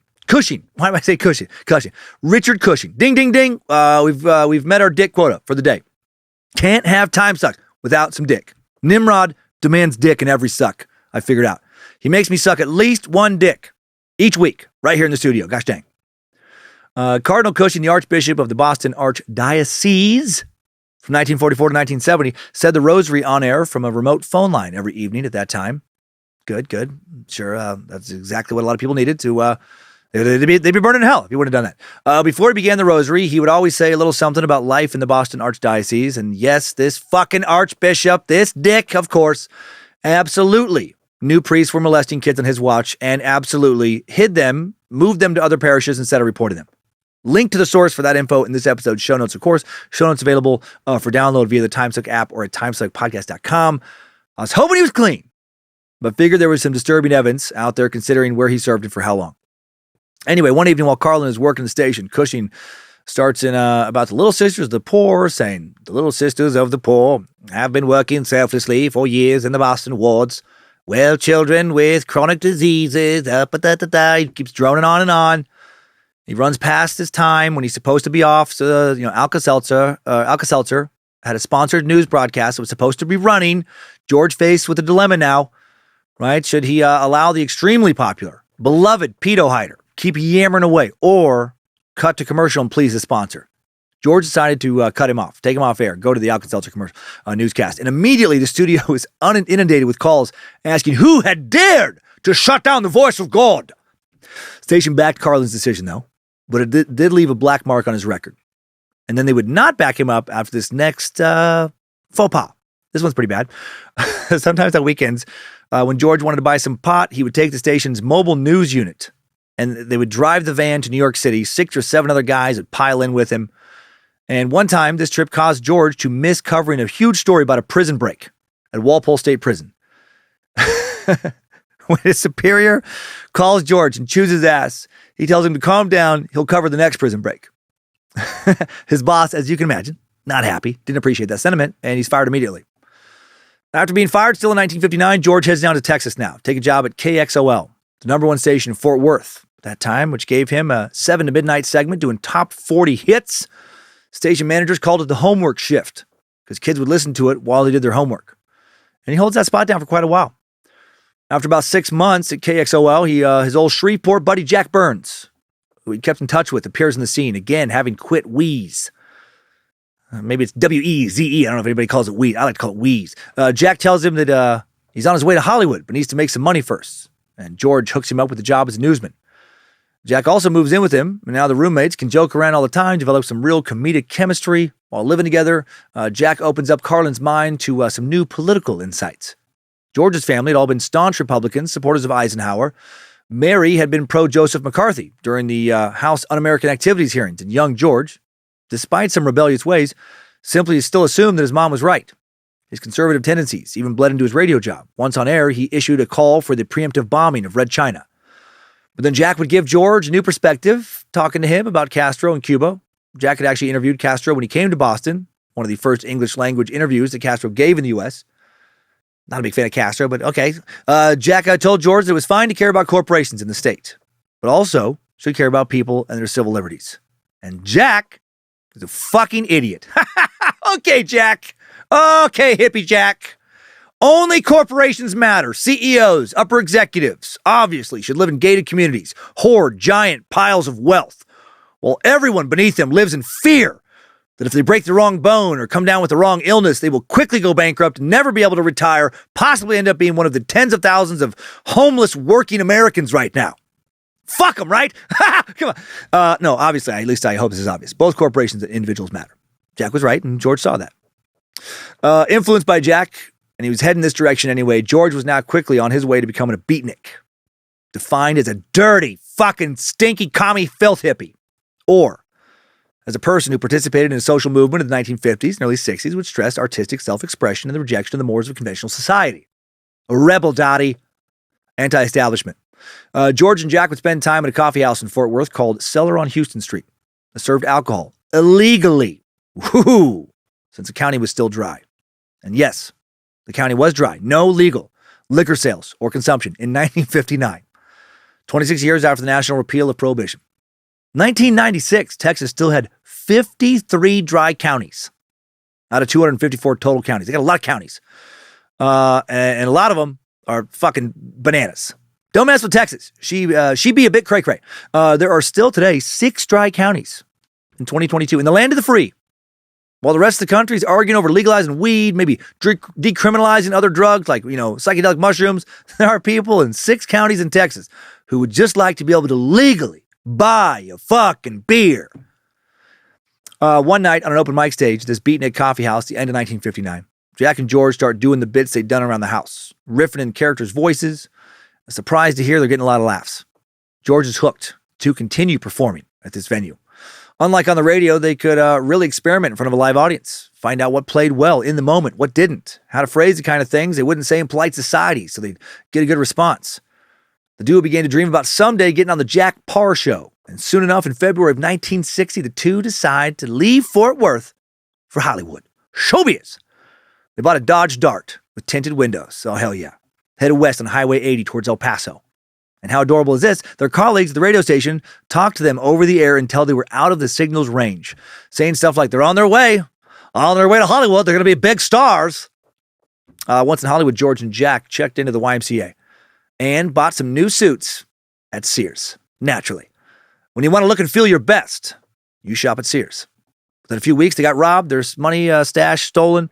Time to get jobs. Cruel introduction to the land of showbiz. Someone stole their super cool Sears fashion suits. First place they went was a daytime station called K-Day Looking for Work, where luckily they got a gig right off the bat for a morning comedy routine. Station called them the Wright Brothers, and they would do their first show from an airplane with, what looked like an airplane, with aviator helmets on. Oh man, how wacky. Sounds like it was corny as shit. Guessing it was the bright idea of some dipshit producer, and that Jack and George hated it. Oh, I don't know. It was a very different time. They'd stay at the station after hours, work on nightclub bits. One night, a man came in. They started, gotten some local little coffee house spots. And then a man came in named Murray Becker, offers to manage them, introduces them to the technical sides of showbiz, like having a contract. Murray contacted a guy at Era Records, too, set up a recording for which Jack and George would get a $300 advance. Murray would also introduce them to Lenny motherfucking Bruce, George's icon, as you know. George had come across his album, Interviews of Our Times, when he was in Shreveport, and the defiance of Lenny's material really spoke to him. One thing to be a performer, but another thing to be the kind of freewheeling performer that Lenny Bruce was. Lenny checked out the nightclub act that Carlin and Burns were working on in LA coffee houses and loved it. What a cool experience for young George, just 22 now. A couple days later, Jack and George get a telegram from Jack Sobel, head of General Artists, one of the biggest agencies at the time. And the telegram read, based on Lenny Bruce's rave reaction, the New York office hereby authorizes West Coast office GAC to sign Burns and Carlin under exclusive representation contract, all fields, Jack Sobel. Wish there was a magical video of the two of them reacting to that telegram. It was June of 1960. The two young comics had been in LA for just a mere 5 months. Already had an album recorded, manager, big agency. The album, while recorded in May of 1960, wouldn't be released until 1963, called Burns and Carlin at the Playboy Club Tonight. Here's a little snippet from the vinyl pressing of that. A 22-year-old Carlin playing a boxer in a sketch called Killer Carlin. Good evening, sport fans. Biff Burns back again in the Spotlight. And my guest tonight, a young man who has been a credit to the boxing game for over 20 years. A young man who was recently called by Ring Magazine one of America's boxers. I'd like to introduce him to you now, ladies and gentlemen, Killer Carlin. Yeah, well, thank you very much, Biff. It's a pleasure to be on your crummy show. Thank you, Killer. Listen, could you tell me, Killer, how your fabulous boxing career started? Well, I started boxing as a kid in my neighborhood in the Lower East Side in New York. One day I was sitting at home. My mother asked me to take the garbage out. So I punched her in the mouth. My old man seen it. He says, kid, you got a good right hand. How would you like to make a little money in a fight game? So I made my decision. I called Mitch Miller and I canceled my oboe lessons. Then what's funny to me about this little trivia here is that this record was not actually recorded at the Playboy Club. It was recorded at a tiny little club in Hollywood called Cosmo Alley but the record label thought Playboy Club sounded cooler, so said they recorded it there. And I bet that annoyed the fuck out of Carlin later. And I love, early on, you can hear like little bits of what he would become later. I have more stuff of his early performances. I will not have recordings of his later performances, I think just because of copyright issues. Shortly after this performance, Burns and Carlin were booked into their first legitimate nightclub, the Cloister Inn in Chicago, opening for Bobby Short, cabaret singer and pianist. They're returning to Playboy now, Hugh Hefner. They're actually doing something to Playboy. He sees them, takes notice of them, thinking they have similar ideologies. Sexual freedom, freedom of speech, that sort of thing. Possibly with the help of a good word from Hef back when his name carried some weight in certain circles. The duo now get on to the Tonight starring Jack Parr, like early Tonight Show predecessor, like before it was called The Tonight Show. And they imitated Kennedy and Nixon debating. So, early Tonight Show appearance. The two guys were a hit, working blend of their working class backgrounds and their new suits and social standings. Audience loved them. They weren't clean cut, but they didn't look like punks either. They were political, but had more interest in playing their Irish characters and making statements. They put their comedy first, not their politics. Still felt safe, but maybe a little bit, tiny bit counterculture. They'd done this Kennedy-Nixon routine back in Chicago where Hefner had seen them, and Joe Kennedy, JFK's dad, had actually been in the audience, and he didn't care for it. As Hugh and Carlin would later talk about when Carlin appeared on Hefner's short-lived TV variety show, Playboy After Dark. For the next 2 years, Jack and George would play first-line nightclubs like the Embers in Indianapolis, Freddy's in Minneapolis, and the Tidelands in Houston. Some places they did great, other places they bombed. Did well enough in most to keep getting work. They kept going. During this touring, still in 1960, at the Racket Club in Dayton, Ohio, George meets his future wife, love of his life, Brenda Hosbrook. Brenda was born in Dayton in 1939, older of two sisters, spent her childhood in saloons where her dad sang for fun. After graduating high school, she planned on going to college, even got a scholarship, but then her mom forbid it because she said women only went to college if they wanted to become teachers. Oh boy. 62 years ago, and that was practical advice many parents gave their daughters. Don't go to college unless you want to do a job that's okay for ladies, like working with children, breeding children, and or working with children. That's your options, you walking fucking wombs. You breed mares. It's fucking scary how stupid our species is in so many ways. I still often think this. I am fascinated with how well society actually functions. All the beautiful buildings, amazing tech, medicine, lots of infrastructure, etc. Despite how many really stupid fucking ideas so many of us have and have had in the past. It is incredible to me that we are not living amongst burning piles of shit. Brenda caved into her mom's pressure. Hard to go to school when your parents are, supposed to help pay for it, but won't support your dreams. She wanted to be a journalist, but ladies don't be journalists. Now she says, fuck it, ends up getting pregnant with her high school boyfriend. And then Brenda's peach of a mom interferes once more and pressures the couple to get married. 2 weeks after the wedding, Brenda has a miscarriage, then files for a divorce, which causes her awesome parents to basically disown her for a time. Sounds like she was better off without those two sad fucking clowns. You can't pick your parents, meat sacks, and idiots and assholes have kids all the time. I bet a lot of folks would be happier if they just told mom and pa to go suck a bag of dicks. If they can't be cool and supportive and just cut them out of their lives. I cut out a terrible person, parent who happened to be a stepmom to me for over 10 years out of my life completely. Told her to fuck off, never spoke to her again. She died a decade or so after I said adios, and I have not once regretted it. If anything, I regret not doing it to that toxic snake of a human earlier. Following this, Brenda got a job as an executive secretary at a tool company, but then quit after she was required to organize call girls for visiting salesmen, with the implication being that she would be required to join in. Holy shit! What a fun time to be a woman in the American Midwest. Josefina wants to find those guys and shit in their mouths, but only if that doesn't turn them on. After that, she became the maitre d' at the Racket Club, a nightclub that featured comics, cabaret acts. She actually would meet Lenny Bruce there, and Lenny would be the one to recommend George and Jack to perform at the Racket Club in August of 1960. That is fascinating to me. We would never have had the comedy stylings of George Carlin had Lenny Bruce not opened the door to the type of comedy he did and helped his comedy career. And Carlin would not have met his wife had Bruce not recommended him to perform at that particular club. George and Brenda clicked immediately. She said when he met her, he asked, what is a guy supposed to do in Dayton during some time off? Wink, wink. She told him he should find a girl with a good stereo to hang out with, and that girl was her. And then for the next 2 weeks, they spent every night together. Brenda said she didn't think they ever even turned that stereo on. They were too busy doing other things. She tossed a little impish grin in when she said that. I love Brenda. After 2 weeks, the gig ended, and it was time for George to leave town. Brenda assumed their little affair might be over now. George did not. He was in love, and I love their love story. George was now caught between his burgeoning career and pursuing something with Brenda. George went on the road again, but couldn't get Brenda off his mind. He wrote her letters, called her up a couple months later, asked her to come to Chicago for New Year's Eve. She couldn't, so instead he just drove to Dayton. After a couple days' delay, he made it to Dayton in early January of 1961. She wasn't positive he was really going to show up. According to George's autobiography, he says, I go in the door, and she's seating people, giving them menus, taking orders, and so on, when suddenly she turns around and sees me in the doorway. She drops the menus, runs the entire length of the dining room, jumps into my arms. We go to a motel, and no one sees us for 3 days.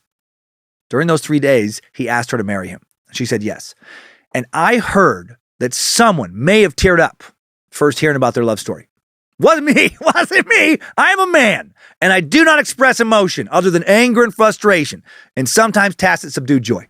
But I heard that a guy who looks like me was very touched by all this. Some fucking baby man that is not me. Anyway, George met Brenda's family. Got her mom's begrudging approval to marry him. Sucks that she felt the need to even ask that old crusty bitch. And then the two of them went to New York, where George introduced her to his mother, brother, and old gang of friends. Brenda and George then take a short break from fucking like Spanish fly guzzling rabbits and get married on June 3rd, 1961. Ceremony takes place in Dayton at her family's house. Mary flew in from New York. Jack was George's best man. And their manager, Murray Becker, was among the guests. And then it was back on the road for George and Jack. But this time, Brenda was along for the ride too. Down in Dallas, George gets into more trouble with the law. This time, really isn't his fault. When he's at a laundromat, two men in civil... And actually, I say more trouble with the law. Well, I guess more since he was a kid. This is his first trouble with the law since the military. And this time, not really his fault. When he's at a laundromat, two men in civilian clothes handcuff him, bring him back to the motel where he, Jack, and Brenda were staying, then proceed to tear the hotel room apart and interrogate all of them. They told George that Jack had ratted him out. They told Jack the opposite. Both Jack and George, very confused. Eventually, they find out that the cops were following a tip-off about a group of armed robbers who'd hit the Chicago Motor Club, two men and a woman, and their group happened to fit the bill. That night, George and Jack get to the club just in time to open. Also around that time, George starting to think it might be time for him to move on from their two-man show. Both Jack and George seemed to know that being a duo was a stepping stone for them. They were too much alike in their performance styles. Same kind of guys, same kind of characters. And, George wanted to work solo. March 1962, the duo of Burns and Carlin officially breaks up after grabbing a drink at the Redfields Neighborhood Tavern in Dallas. And it was pretty dramatic. George told Jack basically, thanks for all the great times. I think we should go our separate ways. He thought Jack was on the same page with that plan. They discussed it previously. No. Jack pulled a gun on him. George quickly grabbed his arm. They wrestle around. They wrestle all the way towards a street where a presidential motorcade was driving by. The gun goes off. People start screaming. Someone at the same time, maybe the same bullet, hits JFK. Crazy that hasn't come up in assassination theories. Okay, maybe that wasn't that dramatic. Maybe JFK would be assassinated the following year. No, they broke up at the Maryland Hotel in Chicago. It was amicable. Jack wanted to pursue sketch comedy, and George wanted to pursue stand-ups. There you go. Jack joined the Compass Players in St. Louis, later moved to Second City, Chicago. Would later end up as a hugely successful TV writer and producer. He and George would remain close friends for the rest of their lives. Now, without his partner, 24-year-old George had to figure out how to an entirely new routine. Toured the country yet again, this time bombing frequently. Places aren't booking him back. Young married man wondering how he's going to pay his bills pretty soon. To get out of his own head, after bombing at this or that nightclub, he goes to some beatnik coffee house, gets a little taste of the counterculture, is reminded once again of the freedom, the open-minded philosophies of the people performing there. Until 1964, he would live sort of a double life. He'd work in nightclubs where he couldn't say what he wanted to make ends meet. He'd do material he didn't care for as much, then head to the coffee house to do much more uncensored shows and get inspired. There he could do material about, integration, John Birch Society, KKK. He was at a crossroads. Like any performer, he wanted the widest audience possible to have the most financial security and the great feeling that comes with knowing a lot of people like your shit. Also wanted to be able to say what was on his fucking mind. Was he willing to risk some semblance of financial security to gain a much greater sense of artistic integrity and satisfaction? He's really grappling with this dilemma. Then adding more financial pressure to his plate, in the fall of 1962, Brenda gets pregnant in New Orleans. George, thinking fast, his mind trained from hours on stage to rapidly make bold decisions, karate kicks right in the womb. Was she pissed? You betcha. Did he have one less mouth to feed? Mm-hmm. Desperate times. No, of course not. That's horrific. Now the couple heads to Chicago, where George gets gigs lined up at the Playboy Club. Brenda will head home to Dayton 9 months later to have the baby, be helped by her not-so-cool parents. I'm sure she was thrilled. Back home, Brenda would actually discover that her mom was dying of cancer. She slipped into a diabetic coma, died before the baby was born. Brenda, overjoyed, saying, ding, dong, and the witch is dead, to her fetus. No, they had their problems.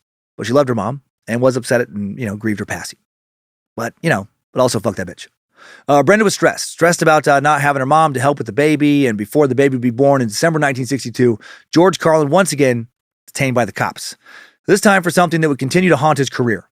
December of 1962, George was Lenny Bruce at the Gate of Horn Club in Chicago.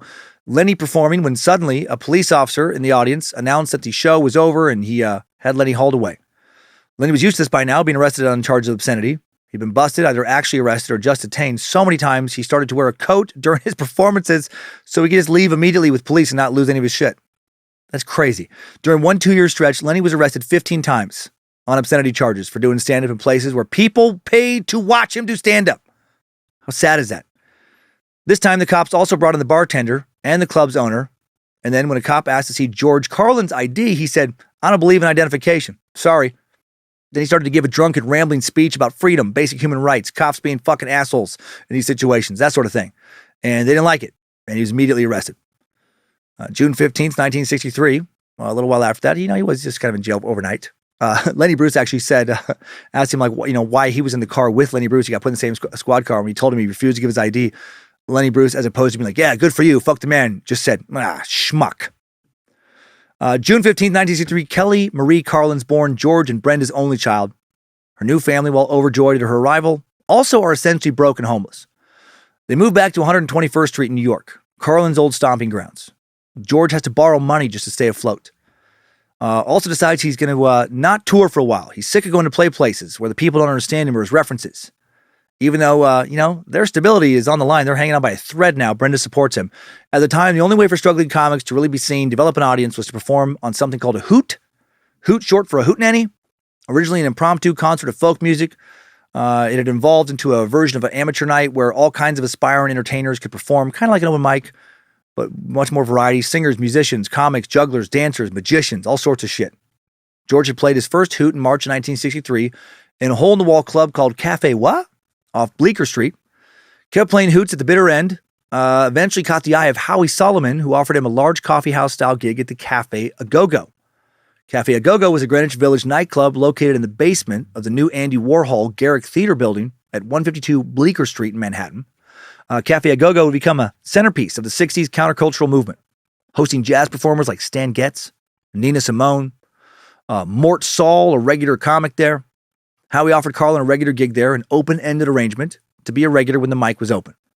Offered the same to one other comic, guy 3 years younger than Carlin, Richard Pryor. How amazing. 2 masters, the best 2 in my opinion to ever do it, in terms of how prolific they were, how good they were, how famous they became, and how influential they were to the art form of stand-up comedy in general. George still took the occasional gig outside of New York to make enough money for his family to survive. He was lucky to get those. The Go-Go became his comedic laboratory where he will experiment with his sets like he had in the old days. His audience was full of people who didn't accept the prescribed social values of the mainstream culture, who wanted to push the envelope, who felt alienated by regular middle-class American values.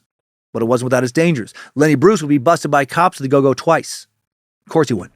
That poor cursed son of a bitch. Big Brother hated him.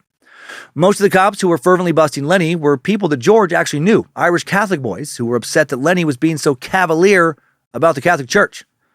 And their answer was to arrest him. Fucking dumb shits. Not real familiar with the slippery slope concept, I guess. Arresting someone, for saying something you don't like opens a door for someone else to later arrest you for saying something they don't like.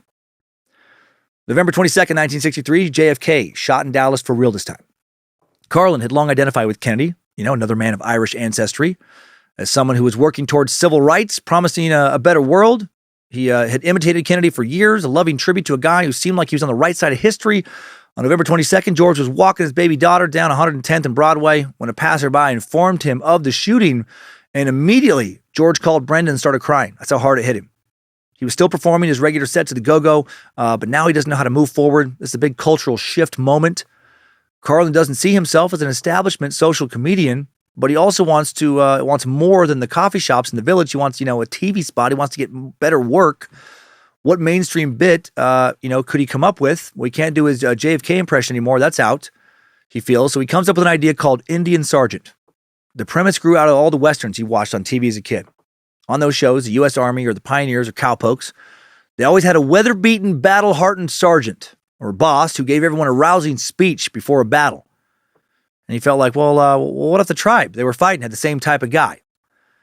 He delivered it in his working-class Irish accent. It wasn't the riskier stuff that the village crowd liked, but it worked.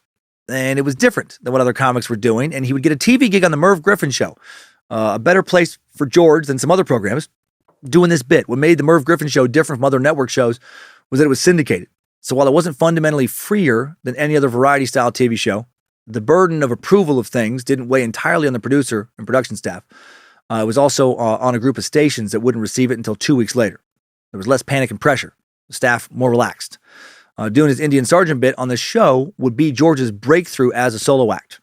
In July of 1965, George goes on the Merv Griffin Show, fucking kills with this bit, and they tell him they want him back 3 more times. Exciting and stressful, because he didn't have any more TV-friendly funny material. He would have to write more and very quickly. He did. His second set was about a radio DJ with a Wild West themed show. After his 4th appearance, the producers now ask him to come back again, and they want him to do a cycle of 13 more spots with material he does not have. And that is crazy. In need of more material, George quickly writes, a TV commercial routine, sports and weather reporting to his radio DJ bit, and on and so forth. The exposure on Merv Griffin soon leads to other opportunities because he continues to do well. Carlin finds himself doing a co-hosting stint on the Mike Douglas Show in Philadelphia, another top-rated daytime TV show syndicated by Westinghouse, huge at the time.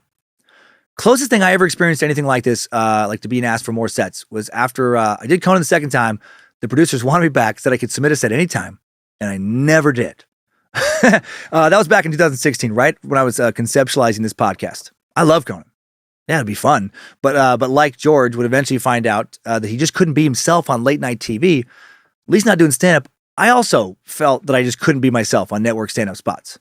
I could only be a very censored version of myself. And I found it honestly boring. I wanted to accomplish it. I wanted to do one set that I thought was really well. And the last Conan one, I was like, okay, that's it.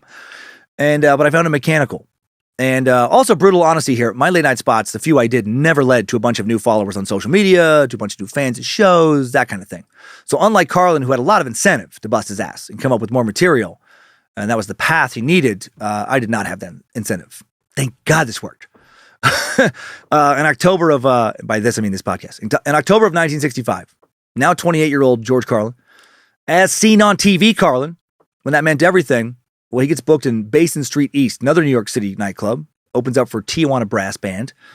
People actually show up to see him here. It's fucking cool. Producer also meets him, puts him on the Jimmy Dean Show after seeing him there, an ABC primetime show that he went on in January of 1966, and he'll get a job as a regular performer and writer then on the Kraft Summer Music Hall starring John Davidson. Like one thing, this leads to another, and that filmed in L.A. starting in March 1966. So the Carlin family, excited. The future's looking bright. They pack up and they head west. He's back in L.A. with a better job this time as a solo act. He's got to be feeling on top of the world. George would appear on Kraft as the house comic, doing a set for every show. It's wild. Show featured other comics as well, like Richard Pryor, Flip Wilson, musical guests like Nancy Sinatra, Everly Brothers. Here, Carlin would get to be a bit more subversive, writing characters who were clearly stoned, yet could pass for just weird to more conservative middle America that would have been outraged by someone obviously stoned, like his character Al Sleet, the hippy-dippy weatherman. First big character that many people today still remember. Here's a clip of Carlin doing this character on The Tonight Show, and so a little bit after, in 1966. And now with the latest in weather, here's Al Sleet, your hippy-dippy weatherman. Hey, baby, what's happening?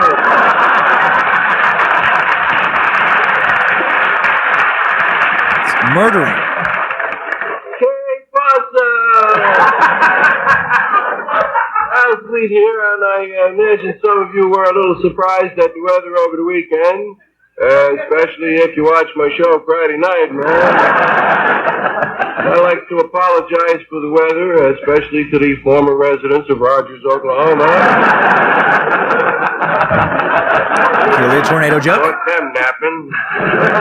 I see the radar tonight is picking up a line of thunder showers which extends from a point 9 miles south-southeast of Chester, Pennsylvania, along a line and 6 miles either side of a line to a point 8 miles north-northeast of Secaucus, New Jersey.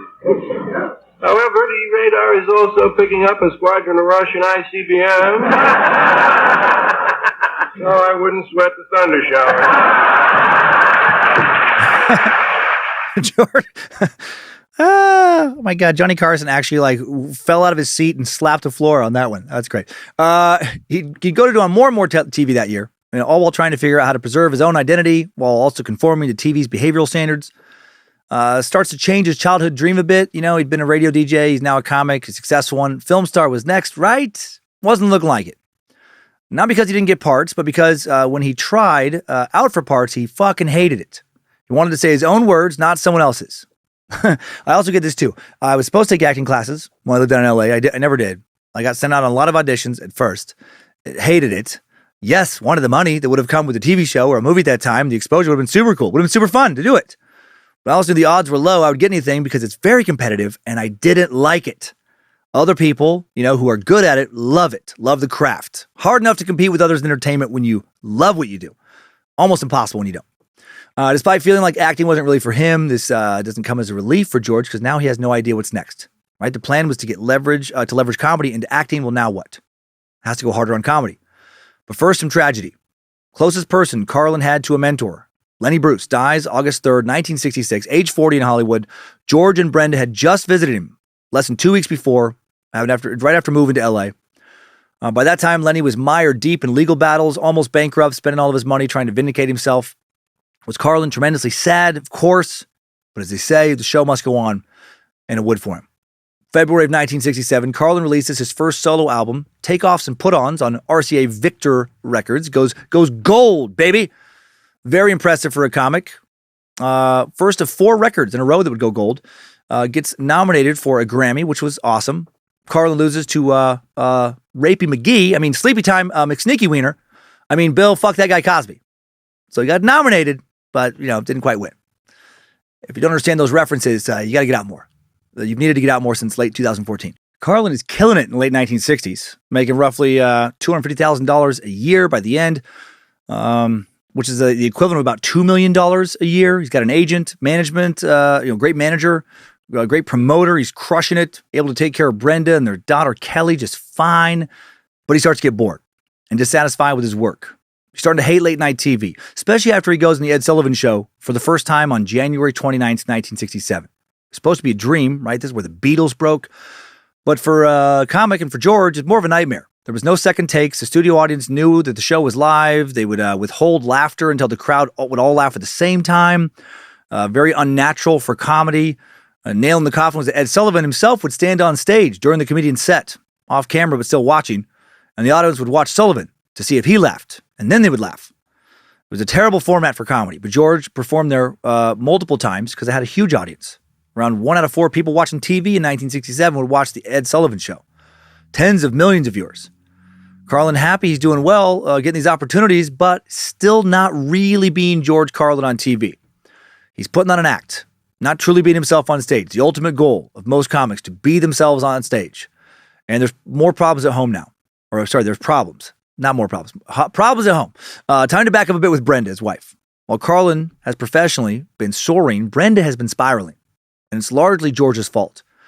Brenda, when they first got together, didn't just watch his shows and party when they were on the road. She worked with him. Took notes on his sets. Talked about, workshop new bits with him back at the hotel.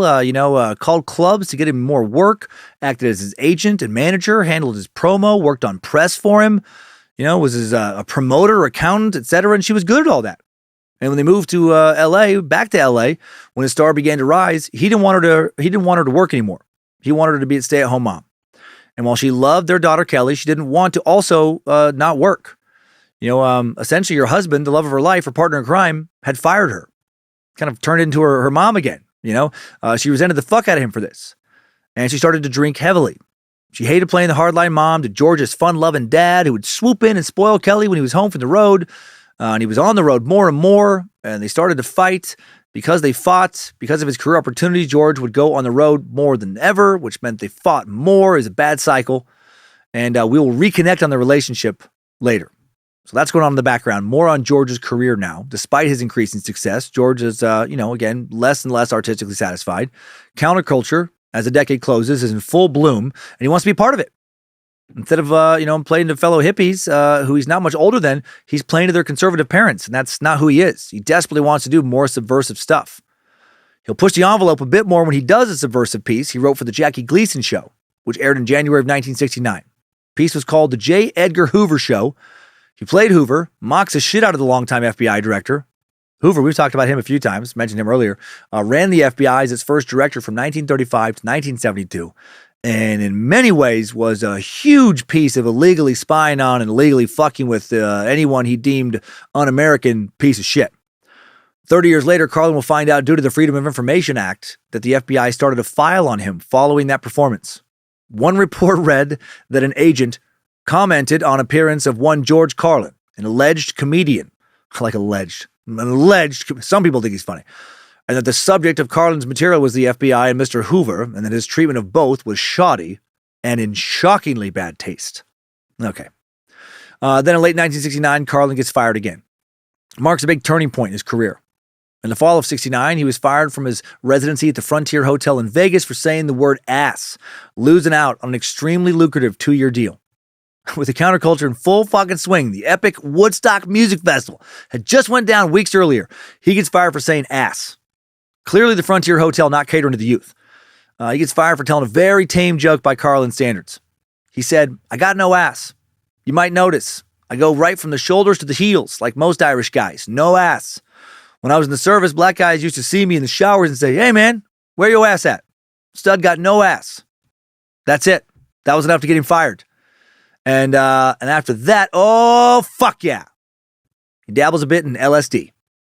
Starts dropping some acid. October of 1969, he's playing at a jazz club in Chicago called Mr. Kelly's, trying to figure out his life. And over the course of the 2-week gig, he drops acid between 5 and 10 times. Later, couldn't remember exactly how much he had done. It was a profound turning point for him. He felt like the drug finally allowed him to see how to get from one place to the next, how to change his life. Yes! Psychedelics, they get so demonized. But what about the valuable they used to, less now. I just think about the valuable perspective shift they can give you. Like, would Hendrix have been Hendrix without acid? I don't think so. I think it allowed him to access his brain in different special ways. It took his guitar work from being technically very proficient to otherworldly. The Beatles, they would not have made the fucking White Album without acid. Seriously. After their first experience with LSD in 1966, the Beatles' John Lennon and George Harrison insisted that Paul and Ringo experience the psychedelic. John and I decided that Paul and Ringo had to have acid because we couldn't relate to them anymore, not just on the one level. We couldn't relate to them on any level because acid had changed us so much. That's what Harrison told Rolling Stone in 1971. McCartney tried it in 1967 and later in an interview said that the drug, quote, explained the mystery of life. The White Album, double album, actually, epic masterpiece recorded months later. Paul Simon used psychedelics to refocus his perspective numerous times in his career. Sting has. A shit ton of actors, Silicon Valley innovators, etc. have used it to great effect. The long-term effects on my craft yet to be seen, but I've been experimenting more and more with psychedelics recently, actively trying to burrow further and further into my subconscious, shed certain fears and habits and, perceived limitations and negativity so I can try and transform into the best version of myself. And I know that might sound fucking crazy to say out loud, but I value psychedelics as important tools. And mental health-wise, I'm the most in touch with my emotions and the happiest I've ever been. I'm the best father, husband I've been in years, maybe ever. And I think, time will tell. I'll be the best comic and podcaster I've ever been. We'll see. Maybe psychedelics will somehow give me the ability to consistently pronounce shit correctly.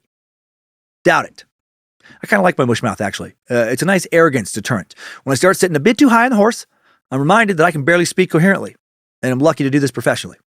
Anyway, psychedelics, not for everyone, dangerous for some, but miraculous for others. And I don't think Carlin would have become Carlin, the Carlin we know, had he not shattered his previous identity with LSD and then rebuilt himself.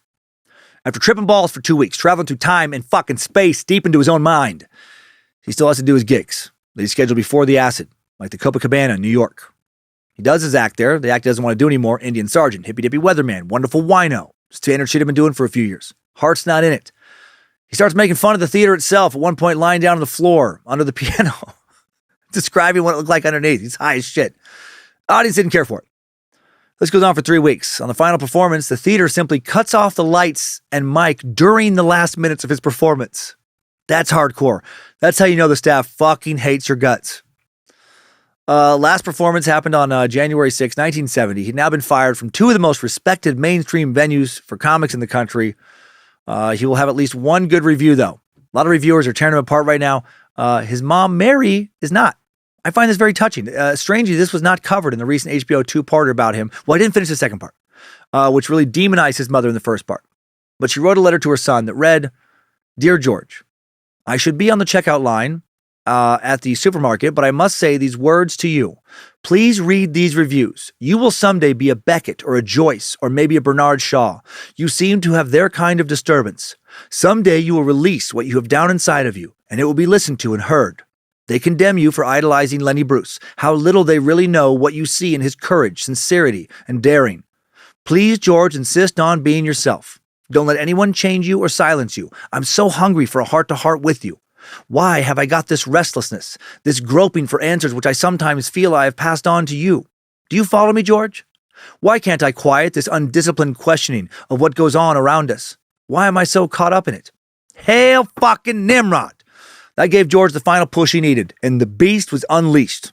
2 weeks later, Carlin, who'd grown a beard, did the radio and television correspondence dinner in Washington, D.C., talked about the government's lies and inconsistencies, starts stirring shit up politically, goes head-to-head with Representative Bob Dornan of Orange County, who was on a tirade about these hippies desecrating the flag. George calls him out and says, "Wait a minute.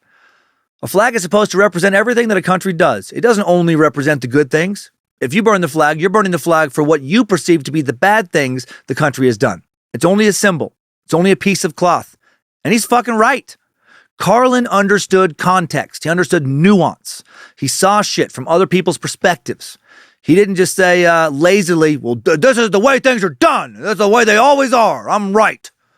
Lost in some of his jokes was the depth of understanding he had for the human experience, for how gray most of life really is. And when you see life that way, and I try to as well, it's very hard to, like a lot of politicians and mainstream media sources who want to simplify shit into catchy slogans and take the nuance out of issues and make them black and white, just make them binary, because that works. That rallies those who can't or don't want to look at things complexly into clean little voting blocks, clean little marketing bases. It's manipulative and very effective. But you don't have to fall for it if you expand your mind, if you start looking for the gray. When you see the gray, you see the manipulation around you continually perpetuated by self-serving politicians and greedy corporations, and you might just start to hate those motherfuckers and want to call out their toxic lies. Like, it's hard not to hate the crowds that so willingly lap up their lies and rally around simple-minded shit as well. People who scream like, "Oh, you can't say that, you can't do that," but don't actually have any intellectual argument to back up their fucking hollow opinions. They shout with certainty, because they don't have any arguments. They just are yelling shit because they got some half-baked notion of being right, and that's enough for them. Because they don't fucking look into themselves, or because the idiot next to them just yelled the same shit. Carlin, he was in this headspace now. He's about to get real fucking real. Comedy bone to rock hard again. August 1970, George gets booked again at the Frontier Hotel in Vegas and promptly gets fired again for considering the double meanings of the word shit on stage. He says, "I don't say shit. Down the street, Buddy Hackett says shit. Red Fox says shit. I don't say shit. I smoke a little of it, but I don't say it. It's just a throwaway line." But it was enough to get him fired. The reaction he gets leads to him to expand the line into a bigger piece. He's doubling down now on what the casino managers, other suits, are telling him not to say. Writing and performing, "I got fired last year in Las Vegas for saying shit in a town where the big game is called craps. That's some kind of double standard. I'm sure there was some Texan standing out in the casino yelling, 'Oh shit, I crapped.' And they'd fly those guys in for free. Fired me? Shit. Get into as much trouble saying shit as you can smoking it down there. Shit's a nice word, friendly, happy word, handy word. The middle class has never really been into shit as a word. Not really comfortable. You'll hear it around the kitchen if someone drops a casserole. 'Oh shit, look at the noodles.' 'Oh shit, don't say that, Johnny, just hear it.' Sometimes they say shoot, but they can't kid me. Shoot is shit with 2 O's. The use of shit is always figurative speech. Get that shit out of here, will you? Move that shit. I don't want to hear that shit. Don't give me that shit. I don't have to take that shit. You're full of shit. Think I'm a shithead or something? Always figurative. You never hear anyone say, look at the little pieces of shit in the street, Martha. They don't say that. They have other words for that. Doo-doo, caca, poo-poo, and good old number 2. Could never figure that one out, man. How do they arrive at that? Out of all the numbers, 2 gotta mean shit. My dog does number 5. That's 3 ones and a 2. Soon this routine, which he called shoot, would evolve into 7 words. Arguably the centerpiece of his career. Talking about something that had happened to him, he found his way into a new, real, more natural kind of comedy, and he'd once again be fired for it. On November 30th, 1970, the Daily Variety reported, comic George Carlin was canceled and asked to leave Lake Geneva, Wisconsin Playboy Club after the audience got ugly during his second show Saturday night. Management said it feared for his safety. It was his shtick about materialism in American society, press censorship, poverty, Nixon Agnew and the Vietnam War that apparently incensed the late-night crowd. Club manager said Carlin, quote, insulted the audience directly and used offensive language and material. Reacting to his statements about poverty, one woman heckled, you don't know anything about poverty. We don't have any in this country. A comment about going through Cambodia to get out of Vietnam brought the retort, how do you know? You've never been shot at. Club manager said comic would have been in danger if he'd gone anywhere the audience could have got to him. How dare Carlin actually share well thought out opinions about important shit that audience members had no thought or thought out counter fucking opinions to say back. Here's an idea for anyone listening to this podcast who might go to a stand-up comedy show someday.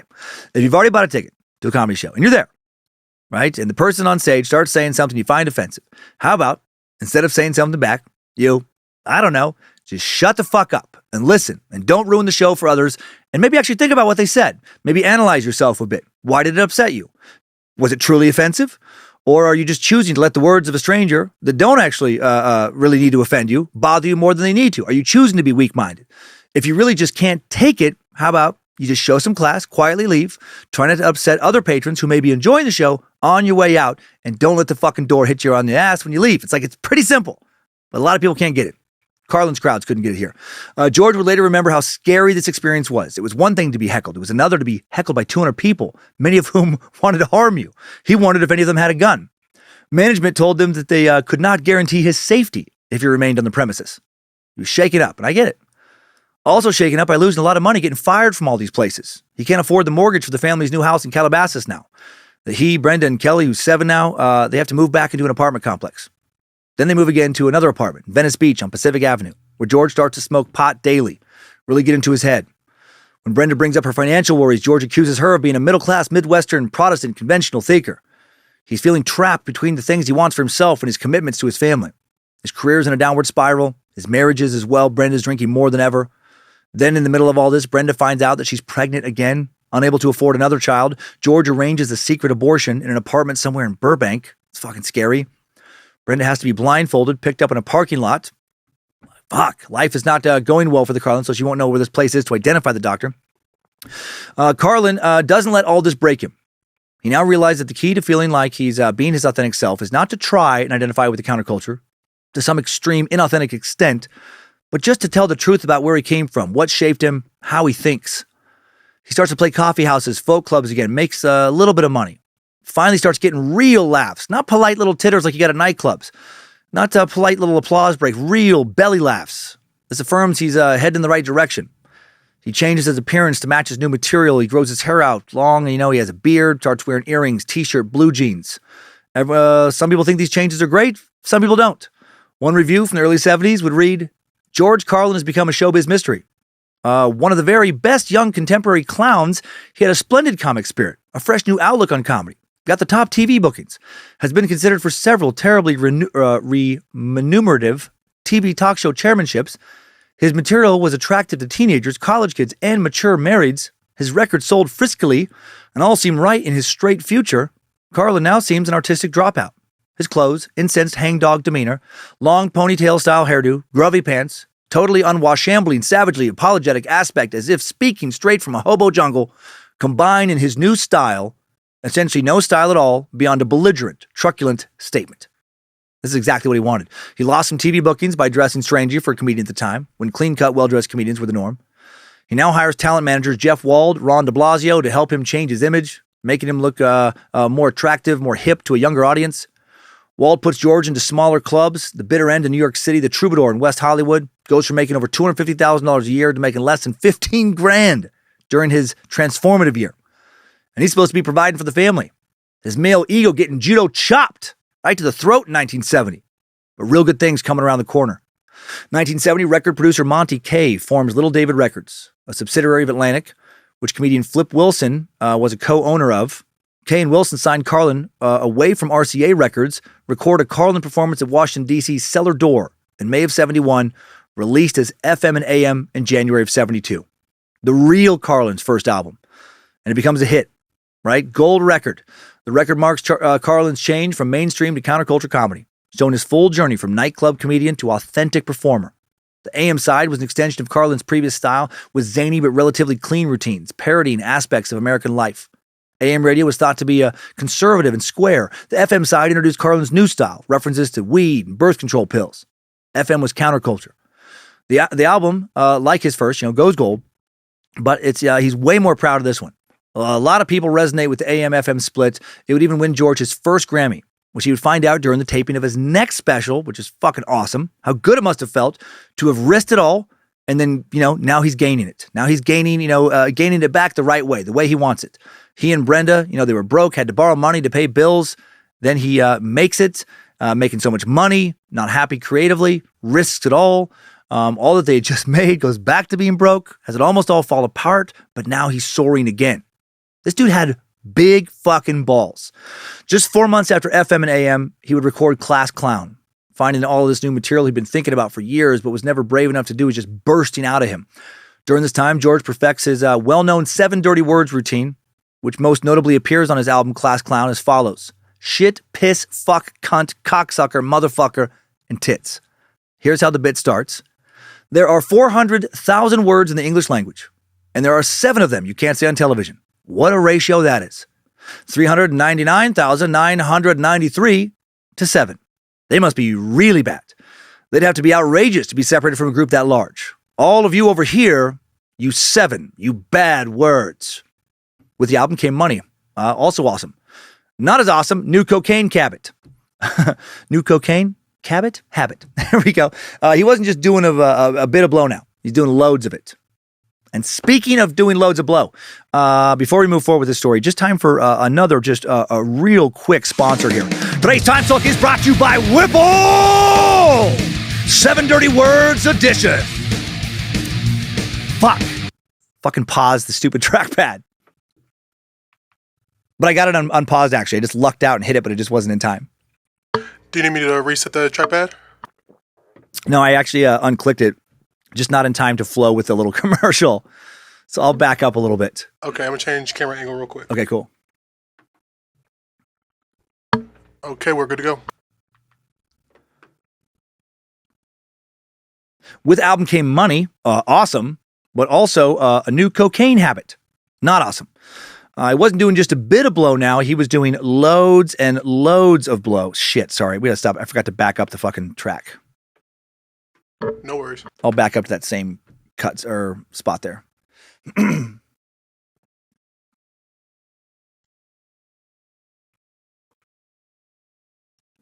to go whenever you are. Thank you. With the album came money. Awesome. But also a new cocaine habit. Not awesome. He wasn't just doing a little bit of blow either. Doing loads of it. And speaking of blow, time to take a little quick break from our narrative. Just one more quick sponsor, and then we'll jump right back into it. Today's Timesuck is brought to you by Whipple! 7 Dirty Words Edition. Whipple 7 Dirty Words Edition is made with so much fucking cocaine. It's barely liquid. And also some green tea and orange juice to shut down the shakes. Also, some PC fucking pee and profanity. You silly, tit-sucking, cunt-licking, cocksucker, shit-eating, piss-drinking, dull-eyed motherfucker. Naughty words got you upset, Karen? Profanity make your peanut-brittle butthole fold in on itself, Todd? Well, fuck both you dumb fuck-ass cunts. Fuck you, sleep, the government, giant corporations, controlling religious institutions, people who take too long to order their coffee, people who don't tip. Fuck your mom, Bill Cosby's mom. Fuck Trump and Biden. Fuck them all. And mostly, fuck you, fuck your family, and drink Whipple! 7 Dirty Words edition. New Lenny Bruce Pina Colada and Bill Hicks Coca-Cola flavors now available. That was the most inflammatory flavor of Whipple yet. Whatever. As long as they keep, buying spots, we'll keep having them on the show. George would record Class Clown, May 27th, 1972. He'd later say that he wanted to be sharp and lucid, so he swore to himself that he wouldn't use coke during the recording. In other words, he's doing so much coke, he has to think consciously about not doing too much coke. On the liner notes, Carlin dedicates the album to Lenny Bruce for taking all the risks. Love it. Lenny Bruce thank you part, not doing so much coke, he has to think consciously about not doing it. Don't love that. Carlin will now play colleges to college students, reliving the years, that he didn't get to have. He'll also play Carnegie Hall, his mom, Brother Patrick in the audience, a lot of old friends. He has to have the experience of prestige without compromising his artistic identity. Everywhere he's going, he's doing that 7 Dirty Words routine. And then on July 21st, 1972, Carlin is arrested after performing the 7 Words routine, one of numerous times he'd be arrested, at Milwaukee Summerfest. And like Bruce before him, charged with violating obscenity laws. This is how the AP reported it. Comedian George Carlin was taken into custody Friday night and charged with disorderly conduct after he allegedly used profanity during a performance at Summerfest, a 10-day festival on the city's lakefront. Henry Jordan, executive director of Summerfest, said Carlin got up on stage and he used a lot of profanity. The police went up on stage after he had finished his act and arrested him. Jordan said he supported the police, adding that many in the crowd of 70,000 were children. Oh no, not the children! I wonder what those precious children did after hearing motherfucker and tits. They probably tried to burn down the city. They probably all went to prison as adults for rape and murder and bestiality, all that they engaged in after hearing about those filthy titties. According to the arresting officer and complainant, Patrolman Elmer G. Lenz, about 40 of the many thousands of children were youths in wheelchairs who were physically unable to leave the showgrounds, even if they found the show in bad taste. Oh, God, not the wheelchair-bound children. Sure, they could survive the challenge of finding purpose in life and persevering without the use of their legs and perhaps arms as well, but could they handle words like cocksucker and cunt? Why, God?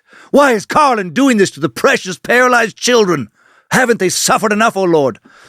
They almost nailed Carlin for more than obscenity this time. Brenda was actually with him that night. Lucky for George.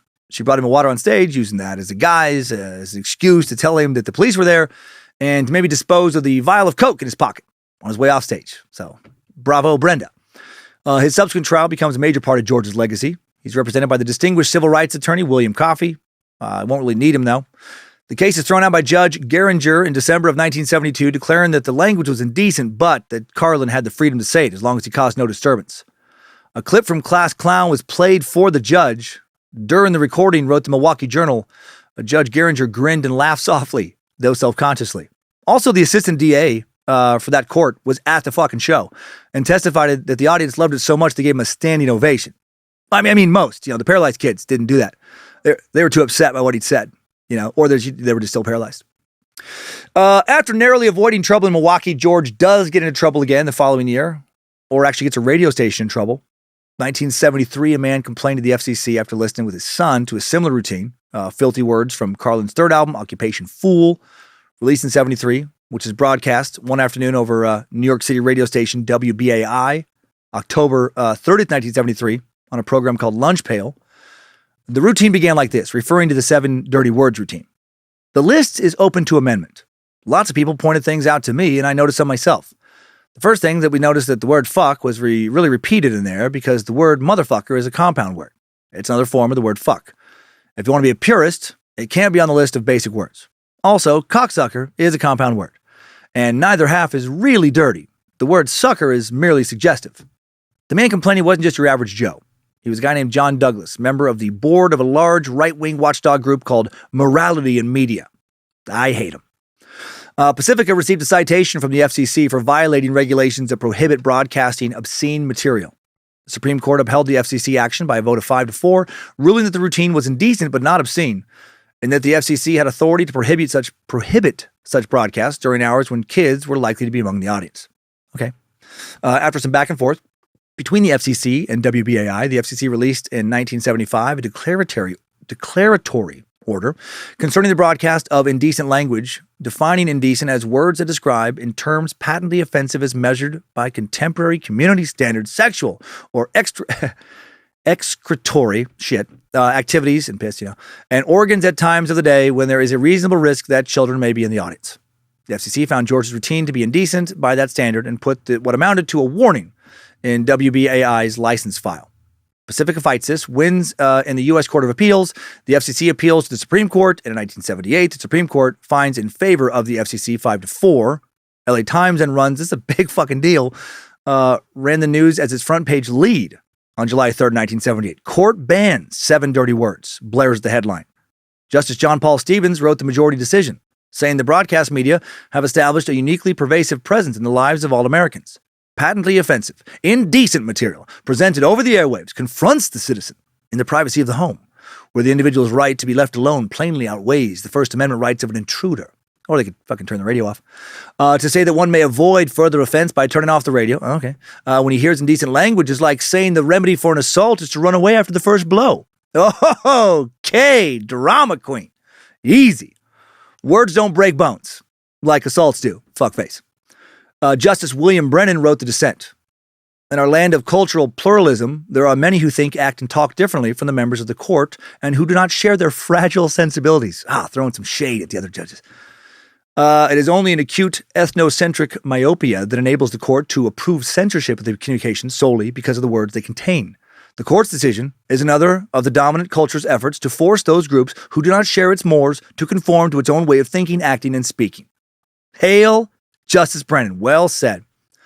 The best part to George was that all 9 members of the Supreme Court had to sit around and listen to the filthy words bit. Despite this ruling, things overall going great for George. I mean, if anything, all this court drama just, got him a lot of great free press. He's edgy, making Big Brother nervous, splashed on the front page. He and his family move out of their apartment, move into a new house in an awesome neighborhood of Pacific Palisades. I used to write at a coffee shop there all the time in Pacific Palisades when I was living in Santa Monica.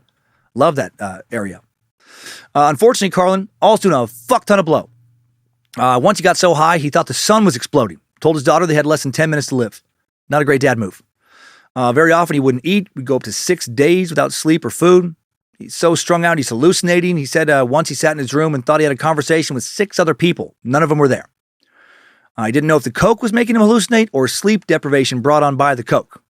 Touring somehow going better than ever, though. And he buys a jet, an Aero Commander, 1121 Jet Commander. Flies everywhere, usually with his friend, the singer and hit songwriter, Kenny Rankin. Rankin would open up for Carlin in a lot of shows with his acoustic set, and they'd both do a fucking ton of blow. Brenda's at home doing blow as well. Everyone but their daughter, Kelly, doing blow at this time. She'll do blow later. It's not good. Brenda's also doing Valium, sitting around, drinking, snorting cocaine, doing Valium, going out shopping. She's depressed, feels she has no purpose outside of motherhood. Starts acting out violently now, starts hitting George at home. He sometimes gets physical with her as well. Kelly's turning 12 in 1975. This is all terrible. Her mom is so fucked up, she's having hallucinations too, right? The drug's making her paranoid. She's seeing people standing on the roof, seeing mobs of people in the streets that are not there. One night, George comes home unexpectedly and she tries to stab him with a knife, unaware that he's her husband. They're now sometimes wielding knives at each other, yelling, Kelly having to intervene to keep them from killing each other. Shit is fucking bonkers in the Carlin home. Then Carlin's mom, Mary, moves in, flies out from New York, becomes Brenda's drinking partner, makes things worse. But in 1975, Brenda will spend most days, the whole day drinking wine, talking shit about George, sleeping on the couch, crawling to the kitchen for more booze from time to time. Soon she can't even walk because she's shaking so badly. She weighs less than 90 pounds. Carlin's starting to miss gigs now, claiming he's sick with shit like laryngitis. Sometimes he does have laryngitis, but not from a virus. He's lost his voice from screaming shit while partying high as fuck on cocaine for days at a time. Finally, in August 1975, Brenda hits rock bottom with her alcoholism. After another fight with George, she gets into her car to go down the hill to the Santa Ynez Inn, crashes the car into the lobby. Santa Monica police arrest her. A friend at Atlantic Records gets the case dropped, luckily. Kind of. I mean, it's pretty fucked up. Brenda went to St. John's Hospital in Santa Monica now as a patient at the Chemical Dependency Center. They didn't have private treatment centers for alcoholism at that time. First 2 weeks, she just detoxes, right? And then doctors diagnose her with chronic active hepatitis and give her 2 years to live. Brenda does not accept this death sentence, though. She gets clean, she will stay clean, and she fights. She has Mary, huge enabler at that point in her life, flown back to New York, starts going to weekly AA meetings, and she'll prove the doctors wrong. Also reconnect with George. Their marriage will be saved. Brenda is fucking back, baby. She's back to being George's business partner. They're more in love than ever. He'll never cut her out of his career again. She'll become a producer on a number of his HBO specials, even work on other specials, for HBO as a producer, talent coordinator, does her own other shit as well, becomes a counselor for other people dealing with drug addiction at the VA. Carlin, though, still not sober. Carlin will host the premiere broadcast of NBC's Saturday Night Live. What an honor. October 11th, 1975. He requests not to appear on any sketches, though. Why? Because he's super fucked up on coke.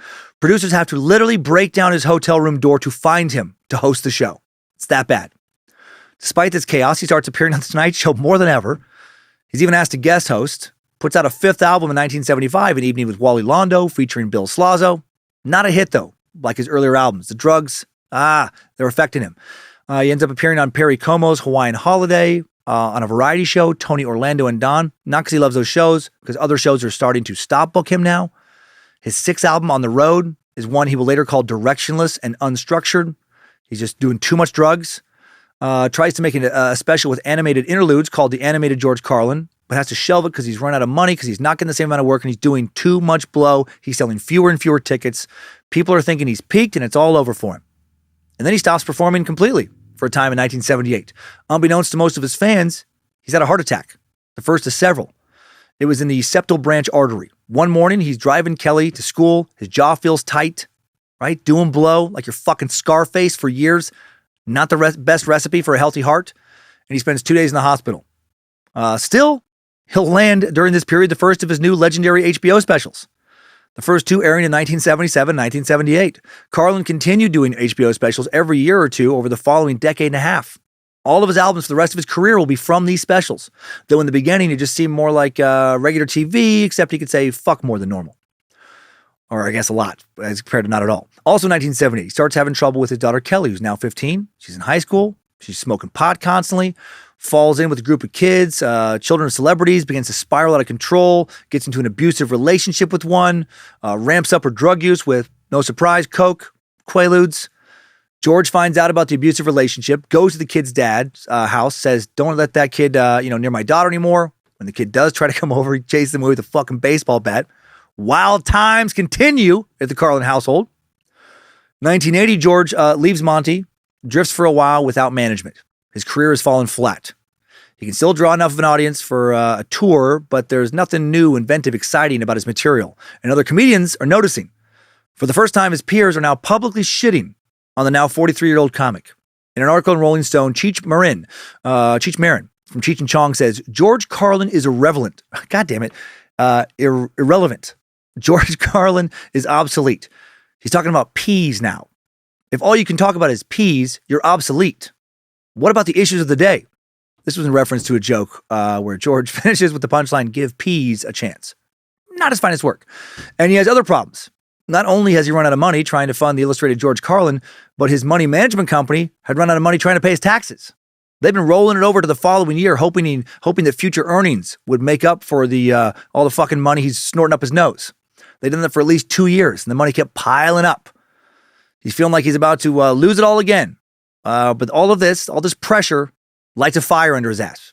While he doesn't get completely clean, he does get his drug use under control, and he takes on an attitude of fuck them all. He wants to show the world that he can be better than he's ever been. He and Brenda look for new management. They find Jerry Hamza, son of one of the biggest country music promoters in America. Jerry is eager to take on George as his one big project, not managing a wide group of celebrities like some do, and get his career shipshape. He will describe his strategy with George in 2 words, big and hot. Jerry wants to show the world that George was not a relic from the days of disco and lava lamps, and that meant new material. So they decided to record a new album. The advance is $100,000, $200,000 less than Carlin expected, but they still go forward with it. In 1981, Carlin returns to the stage, releasing A Place for My Stuff. It'll be the first time he uses the now famous line, why is it that the people who are against abortion are the people you wouldn't want to fuck in the first place? He and Jerry find backers for the illustrated George Carlin. Jerry effectively deals with the IRS, the bookings, and the promoting, meaning there weren't separate agency fees or promoters' fees, more profitable for the Carlins now. George gets a new interview with Playboy magazine, back when that brand was still super relevant. He sets the record straight. Yeah, I've been around a while, but not planning on leaving the scene anytime soon. Not old news. The cut line of the piece is a candid conversation with the brilliant and still rebellious comedian about his new life after years of inactivity and a crippling cocaine habit. Carlin is now done with coke for the moment. He'll relapse here and there, but things will never get as bad as they did before. Jerry wants him to do another special at Carnegie Hall with HBO. But then in a Dodgers game, George feels sudden tightness in his chest, does not immediately register as a heart attack, more like a cramp. But when they go to the hospital, in the car, on the way, George falls in and out of consciousness. At the hospital, a doctor tells Brenda that he's going, as in her husband is fucking dying. Doesn't seem like there's a lot the medical team can do. They throw a Hail Mary. A doctor gives him a streptokinase, highly effective medicine for breaking up clots that at that time wasn't much in use. They were just beginning to use it in hospitals. And it saves his life. He'll later have an angioplasty, a procedure where a tiny balloon is inserted in a narrowed artery and inflated to increase blood flow, and he will recover and go and do Carlin at Carnegie. Even though George didn't think the material went over super well, the symbolism was powerful. Back at Carnegie Hall, where he'd been 10 years earlier at the height of his first breakthrough. Now he wasn't letting himself get anxious about his career. He looked death in the face. He knew he had to live in the moment. A flub, a muddled line, not the biggest deal after almost dying. When the special comes out in HBO, 1983, it's an instant rating smash. Within a few weeks, George selling out double shows, fucking back on top, baby. Fuck Cheech Martin. Or Marin. Fuck whatever, that gimmicky stoner comedy, one-trick pony. Step aside for the legend, son. You can't hold Carlin's nutsack. The weight'll crush your little ass. I actually like Cheech, but he's no Carlin. This special would mark the beginning of the real long-standing relationship Carlin had with HBO. Not just occasional specials, but an artistic collaboration with a network that wanted him to say whatever the fuck he wanted. They trusted him. They drew viewers who wanted the same from Carlin. What a beautiful thing. While artistically, he's entering his prime, true mastery of the form, personally, still struggling at least internally. He's angry with himself, angry with getting into trouble for the IRS. IRS now digging into years past, right? Owing more money. Angry for being an absent father to Kelly. He uses that anger to motivate himself and channel it into an increasingly powerful stage voice. Jerry encourages this, telling George frequently that he is 100% confident in him, not just as a manager, but as a friend. They become best friends. At one point, he will loan George over $1 million when money is tight. That's how much he fucking believed in him. Love Jer Bear. My Jer Bear is a guy named Joe Eschenbaugh, my now longtime agent and friend. If not for his unwavering support in me since long before Timesuck began, I'd be fucked. You would not be listening to this because this would not be here. He believed in me when I had, when I didn't believe in myself, when I made no one any money. Before him, it was Maggie Houlihan. Our partnership no longer made sense after a while. World DIY brand building podcast, not her strong suit, but she did get me a Comedy Central hour special years ago when I was going through my divorce, got me into festivals, into record deals, and more than I needed at that time to sustain me. None of us develop in a vacuum. All artists need support. Even lone wolf comics still need a Jerry. Hail Jerry Hamza. With Jerry managing him and his wife back in business, George finds another way to channel his new voice with the election of Ronald Reagan to the presidency on January 20th, 81. Before he felt he really hadn't had any true political opinions besides general opposition to the Vietnam War and racism. He was sort of against the system as a general position. But now he discovered that he stood against many of the hallmarks of the Reagan administration and his supporters. Started reading a lot of sociology and history, discovered Noam Chomsky, Hunter S. Thompson, Gore Vidal, writers who pushed the envelope, started thinking about the left and the right, what they stood for, right? What they stood against. While he hated Reagan, he also didn't love the left. He later put his political beliefs at the time this way. I was beginning to find that a lot of my positions clashed. The habits of liberals, their automatic language, their knee-jerk responses to certain issues deserved the epithets that the right wing stuck them with. I'd see how true they often were. Here they were, banding together in packs so that I could predict what they were going to say about some event or conflict, and it wasn't even out of their mouths yet. I was very uncomfortable with that. Liberal orthodoxy was as repugnant to me as conservative orthodoxy. That wasn't an entirely new feeling. I'd worked for Jesse Unruh in 1970 when he ran against Reagan during Reagan's second run for governor. My brief little brush with electoral politics. One of the rally talks I gave for Unruh was at an Elks Lodge in Stockton. I pointed out to these Democratic liberals, you're having your meeting in a place that has excluded black members for years. Just thought you might like to know. So in summary, he felt that both the left and the right had in many ways their heads up their fucking asses. Things have not changed much, in my opinion. While working on new political material that would appear in some of his specials of the early 80s, Brenda noticed a lump on her breast. Luckily, just a cyst. Didn't think too hard about it. After 4 months, goes in for a checkup. Decided to do a minor surgery to remove it. But then under the cyst, there's a tumor. The mammogram had not shown, had not spread to her lymph nodes yet, but with her previous diagnosis of hepatitis, it was going to be hard to treat. Chemo and radiation would probably kill her because her liver was so damaged. So she ends up having a modified mastectomy and then reconstructive surgery, and her life is spared again, but her health more fragile. While Brenda would live many more years, Carlin's mother Mary dies in June of 1984 at the age of 87. Carlin still has his older brother Patrick as far as immediate family goes. Also still wife and daughter, and his work, where he continues to flourish. November 10th, 1984, he hosts SNL for the second time at the age of 47. This time, not fucked up on coke, and appears in several sketches. Also thinking of returning to acting. Acts with Martin Short, Billy Crystal, Christopher Guest on the show. Still cranking out specials, touring. Just recorded 1984's Carlin on Campus. He'll record Playing With Your Head in 1986. Also in 86, George gets a second angioplasty when another one of his arteries starts closing. Then during the procedure, the wire goes in the wrong artery, damages that one. A few months later, George gets angina, which indicates another closing artery. Dude had his dad's heart and had done all that blow. Not good for someone with genetically a bad heart to start with. 1987, Carlin turns 50, gets a good acting role, just like he'd hoped for as a kid. Has a major supporting role in the 1987 comedy film, big hit at the time, Outrageous Fortune, starring Bette Midler and Shelley Long. Plays drifter Frank Madras. He poked fun at the lingering effect of the 1960s counterculture, maybe a little bit at himself. Bette Midler knew Carlin. She once opened up for him almost 20 years earlier at a nightclub when he was shifting away from his 1960s mainstream suit and tie act to the ponytailed revolutionary. She said seeing him abandon an act that was working to experiment and fail miserably in order to find his true artistic self was very inspiring and changed her life. 1988, HBO releases the special What Am I Doing in New Jersey? It was the first place where he voiced his newfound political beliefs against the Reagan administration, thoughts he'd been tinkering around with for years now. Here's an example.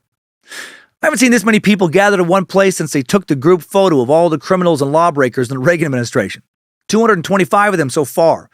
225 different people in Ronald Reagan's administration have either been fired, arrested, indicted, or convicted of either breaking the law or violating the ethics code. Later, he'd skewer American culture in general, saying, I'm the first to say it's a great country, but it's a strange culture. This has got to be the only country in the world that could come up with a disease like bulimia, where some people have no food at all, and some people eat a nourishing meal and then puke it up intentionally. Where tobacco kills 400,000 people a year, but they ban artificial sweeteners because a rat died. And now they're thinking of banning toy guns, but they're keeping the fucking real ones. He described his new style as a sledgehammer, pointing out the slow violence of poverty, untreated disease, unemployment, hunger, discrimination. 1989, he gains popularity with the new generation of teens when he's cast as Rufus, time-traveling mentor of the title characters in Bill and Ted's Excellent Adventure. Gotta remember that movie. Reprised his role in the film's sequel, Bill and Ted's Bogus Journey, as well as the first season of the cartoon series. 1990, his HBO special will see him continue to work at the top of his game, doing it again, taped at the State Theater in New Brunswick. He included stronger, more disturbing pieces than in the past, like Rape Can Be Funny, where he describes, which he described as being less about rape, more about being told what you could and couldn't say. He had a new target, identity politics, which was starting to crop up, especially on college campuses, trying to define and prohibit offensive speech. To someone who had been arrested for obscenity charges in the 70s, seemed like a return to an older time for him. 1991, Carlin has a major supporting role in the movie The Prince of Tides. Starred Nick Nolte and Barbra Streisand. Portrays the gay neighbor of the main character's suicidal sister. Also plays the role of Mr. Conductor on the PBS show Shining Time Station. Narrated the show's sequences of the American and New Zealand version of the UK television series Thomas the Tank Engine and Friends from 1991 to 1995, replacing Ringo Starr. A perk to Carlin taking the role of Mr. Conductor in Shining Time Station in the first place was that he didn't have to deal with other actors. It's all green screened. But he would inadvertently traumatize kids who spotted him at airports out of uniform, much bigger than the depicted on TV. He would say, I'm not on the island of Sodor. I'm not working today, but I am Mr. Conductor. Carlin also narrated the first 4 seasons of what would later become known as Thomas and Friends. My son Kyler loved Thomas the Tank when he was a little guy. I used to bring him tanks back from the road. Thomas, Edward, James, Percy, Henry, Toby, all of them. And he had a big set of tracks to run them on. And he would invite me to play all the time and then inevitably get mad at me for somehow not knowing how the tanks were moving around exactly like he had envisioned. And then he would take the tanks from me and show me the right way to play with them. So it was good times. It actually was a good time. According to Britt Allcroft, who developed both shows, on the first day of the assignment, Carlin was so nervous about recording his narration without an audience that the producers put a stuffed teddy bear in the booth to stare at him, and it worked.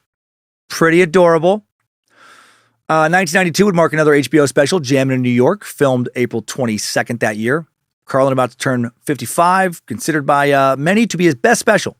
I can't say since I have intentionally not watched a lot of his specials. I love him, but I've always been worried I'd be overly influenced if I watch too much, since I think like him in some ways already. Maybe now I've been doing it long enough. I can not worry about that happening anymore. This special recorded just over a year after the end of the Gulf War. Most Americans saw the U.S.'s actions there as favorable. People were riding high in a wave of patriotism. But Carlin saw that there were also inconsistencies in the way the government shared information with the public. DoD satellite photos of Iraqi troops amassing at the Saudi border, which actually showed the empty desert. George highlighted this kind of bullshit, talking about how the U.S. loves war, how it definitely wins when it comes to bombing the shit out of any country full of brown people. Only brown people. The last white people we bombed were the Germans, because they were trying to dominate the world, and that's our job. By the end, people were cheering at every line, especially when George compared a bomb to a dick and said America had to thrust its dick into other nations. George now really starts to see his job as not only entertaining people, but making them think. Keeps taking more and more artistic risks, understanding that laughter, not the only proof of success. He can also appreciate an audience responding to his words in other ways. 93, Carlin begins a weekly Fox sitcom, The George Carlin Show, playing New York taxi cab driver George O'Grady. The show, created and written by The Simpsons co-creator Sam Simon, ran 27 episodes to December of 95. In his autobiography, George said about The George Carlin Show, "I had a great time. I never laughed so much, so often, so hard as I did with cast members Alex Rocco, Chris Rich, Tony Stark. There was a very strange, very good sense of humor on that stage. I was incredibly happy when the show was canceled.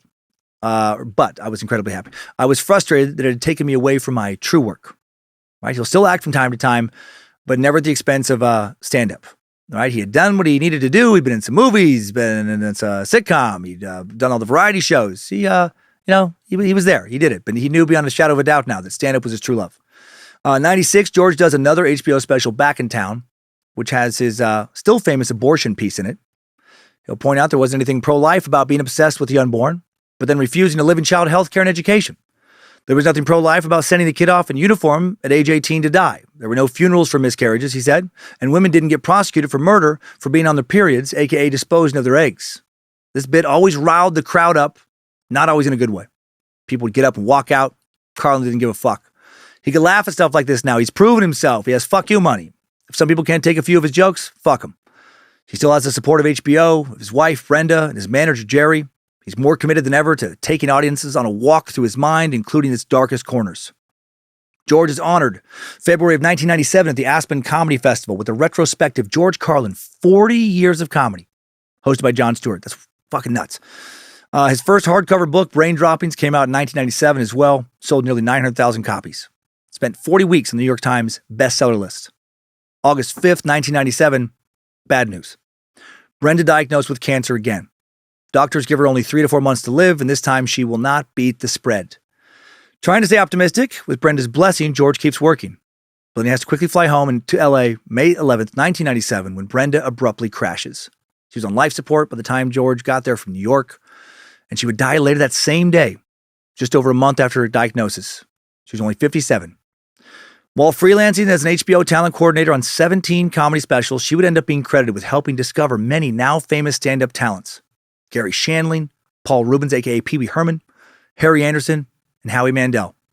11 years earlier, in 1986, she'd established the Parkview Stage Company, nonprofit at Equity Waiver Theater housed in LA's Park Plaza Hotel that assisted the careers of many up-and-coming comedians. She'd overcome a lot of struggles, at times in her marriage to George, and like him, she did so much for the world of stand-up. So hail Brenda Carlin. Hey, I know it's 6 o'clock now. I can pop up there.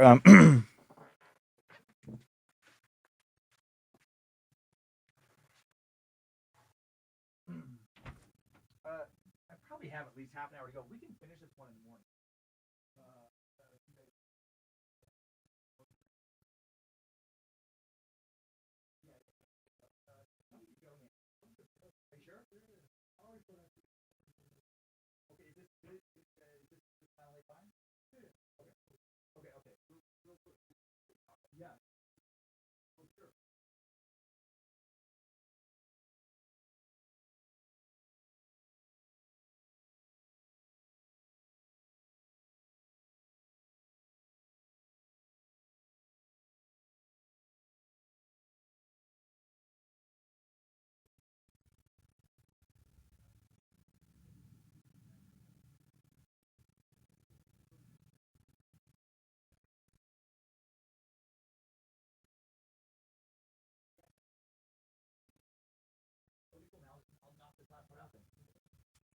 See you tomorrow, Logan.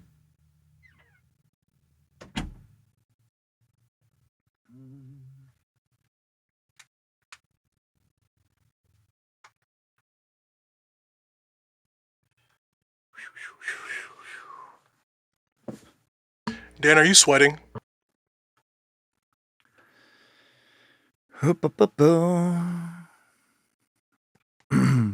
Hey, Dan, are you sweating at all? Sweaty? Yeah. Maybe a little bit. Am I pretty shiny? Just a little bit. I'm going to bring you a paper towel. Okay, thank you.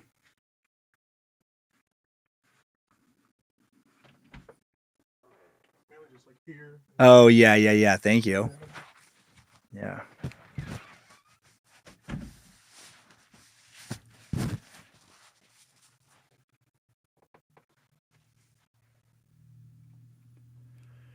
Ooh, is that a little bit better? Yep. Okay, cool. Thank you. So I'll back up a paragraph or so. And then do you want me to just go ahead and start? Sorry, I was writing the time down. Yeah, we're good to go. Okay, thank you. She'd overcome a lot of struggles at times in her marriage to George, and like him, she also did so much for the world to stand up. Hail Brenda Carlin. About 6 months later, George will meet Sally Wade, a comedy writer based in Hollywood. They'll fall for each other quickly, but George is hesitant to start seeing someone, so soon after Brenda's death. Sally will wait for him. Over a year later, George and Sally will marry in a private ceremony, June 24th, 1998. Very little known about her, other than her being Carlin's second wife. He's rarely spoken about her. He rarely did speak about her publicly. According to her bio at publisher Simon & Schuster, she's written over 35 screenplays, TV episodes, and development deals. Has written for Norman Lear, The Beach Boys, President Ford, George Clooney, Elliot Gould, Doobie Brothers, and more. Doobie Brothers, Michael McDonald, get out of here. Internet guesses that she's about 20 years younger than George. 1999, George does another special for HBO, You Are All Diseased. Such great titles. 2001, Carlin's given a Lifetime Achievement Award at the 15th Annual American Comedy Awards. December of 2003, over 30 years after he first got in trouble for that obscenity bit, or first got in obscenity trouble for that, 7 words bit, California Congressman Doug Ose introduces a bill to outlaw the broadcast of Carlin's 7 dirty words, including compound use of such words and phrases with each other, or with other words and phrases, and other grammatical forms of such words and phrases, including verb, adjective, gerund, participle, and infinitive forms. The bill omitted tits, replaced it with asshole. Not one of Carlin's original 7 words. The bill was referred to the House Judiciary Subcommittee on the Constitution in January of 2004, where it was fortunately tabled. This guy, this Doug, he looks exactly like the kind of fun-killing douche who would introduce that bill. Looks like a Boy Scout troop leader who is also a pedophile. 2021, Ose, then 66, announced his intention to run for governor of California in the recall election of Gavin Newsom, but then backs out after he has a heart attack. Probably had a heart attack because maybe someone said cocksucker or motherfucker around him. Oh, gosh dang! Are you trying to kill me with your filth? 2004, Naughty George shows back up. Now 67-year-old comic gets fired from Vegas yet again. His run at the MGM Grand Las Vegas is terminated after an altercation with the audience. Still getting into altercations. I love he's still fiery. After a poorly received set filled with lots of dark references to suicide bombings and beheadings, Carlin complained that he could not wait to get out of this fucking hotel in Las Vegas, and he wanted to go back east, he said, where the real people are. He continued, people who go to Las Vegas, you've got to question their fucking intellect to start with. He's had a meltdown. Traveling hundreds and thousands of miles to essentially give your money to a large corporation is kind of fucking moronic. That's what I'm always getting here. I'm getting these fucking people with very limited intellects. And then an audience member literally shouts, "Stop degrading us." Love that someone actually used the word "stop degrading us." And then, Carlin apologized. Yeah, right. No, he told him to fucking blow him. And he was then immediately fired. And soon thereafter, his representative announced that he would begin treatment for alcohol and prescription painkiller addiction on his own initiative. Well, was that the problem? Or did they just see the real George? George will perform his 13th HBO special, November 5th, 2005, called Life is Worth Losing. His title's getting darker. During the set, he mentions that he's now 341 days sober. He toured his new material through the first half of 2006. At the first stop in February at the Tashi Palace Casino in Lenmore, California, he mentions that the appearance is his first show back after a 6-week hospitalization for more heart problems, heart failure, and pneumonia. Dude's heart won't stop giving him trouble. Following year, George voices a character in the 2006 Disney Pixar animated feature Cars. The character Fillmore is an anti-establishment hippie, Volkswagen microbus with a psychedelic paint job, and the license plate 51237, Carlin's birthday. That's great. 2007, he voices the Wizard in Happily and Ever After. That'll be his last film. Carlin's last HBO stand-up special, It's Bad For You, airs live March 1st, 2008 from the Wells Fargo Center for the Arts in Santa Rosa, California. And it was, I did see this one. It's pretty dark. More philosophical performance piece than comedy special. I liked it, but I would not recommend it as a place to start with his work. Themes included American bullshit, rights, death, old age, child rearing, hating people who are obese, basically. He repeated the theme to his audience several times through the show that it's all bullshit and it's bad for you. June 18th, 2008, at the John F. Kennedy Center for Performing Arts, it names Carlin its 2008 Mark Twain Prize for American Humor honoree. And then just 4 days later, June 22nd, at the age of 71, Carlin dies of course, heart failure, St. John's Health Center in Santa Monica, California. His death occurred a week after his last performance at the Orleans Hotel and Casino in Vegas. He made it back to Vegas, did not get fired before he died. Impressive. In accordance with his wishes, his body cremated, his ashes scattered in front of various New York City nightclubs. That's so cool. And over Spofford Lake in New Hampshire, where he had attended summer camp as a teen. That's so sweet, actually. Clearly special places in his heart. After his passing, everyone rushed to pay tribute to the man who had been so influential to comedy. Upon his death, HBO broadcast 11 of his 14 HBO specials from June 25th to the 28th, including a 12-hour marathon block on their HBO comedy channel. NBC scheduled a rerun of the premiere episode of SNL, where he hosted it, where they had to fucking kick the door in to find him because he was so high in coke. Before Sirius Satellite Radio's Raw Dog Comedy and XM Comedy, both the channels, ran a memorial marathon of George Carlin's recordings the day following his death. Sirius XM has since devoted an entire channel to Carlin, Carlin's Corner, featuring all his comedy albums, live concerts, works from his private archives. Larry King devoted his entire show, June 23rd, 2008, to a tribute to Carlin, featured interviews with Jerry Seinfeld, Bill Maher, Roseanne Barr, Louis Black, as well as Carlin's daughter Kelly and his brother Patrick Jr. Interesting to me, despite so many comics loving him while he was alive after the death of Lenny Bruce, many years earlier, he really didn't hang out with many other comics on a regular basis.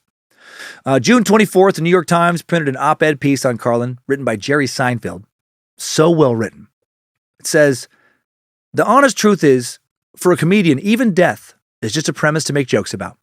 I know this because I was on the phone with George Carlin 9 days ago, and we were making some death jokes.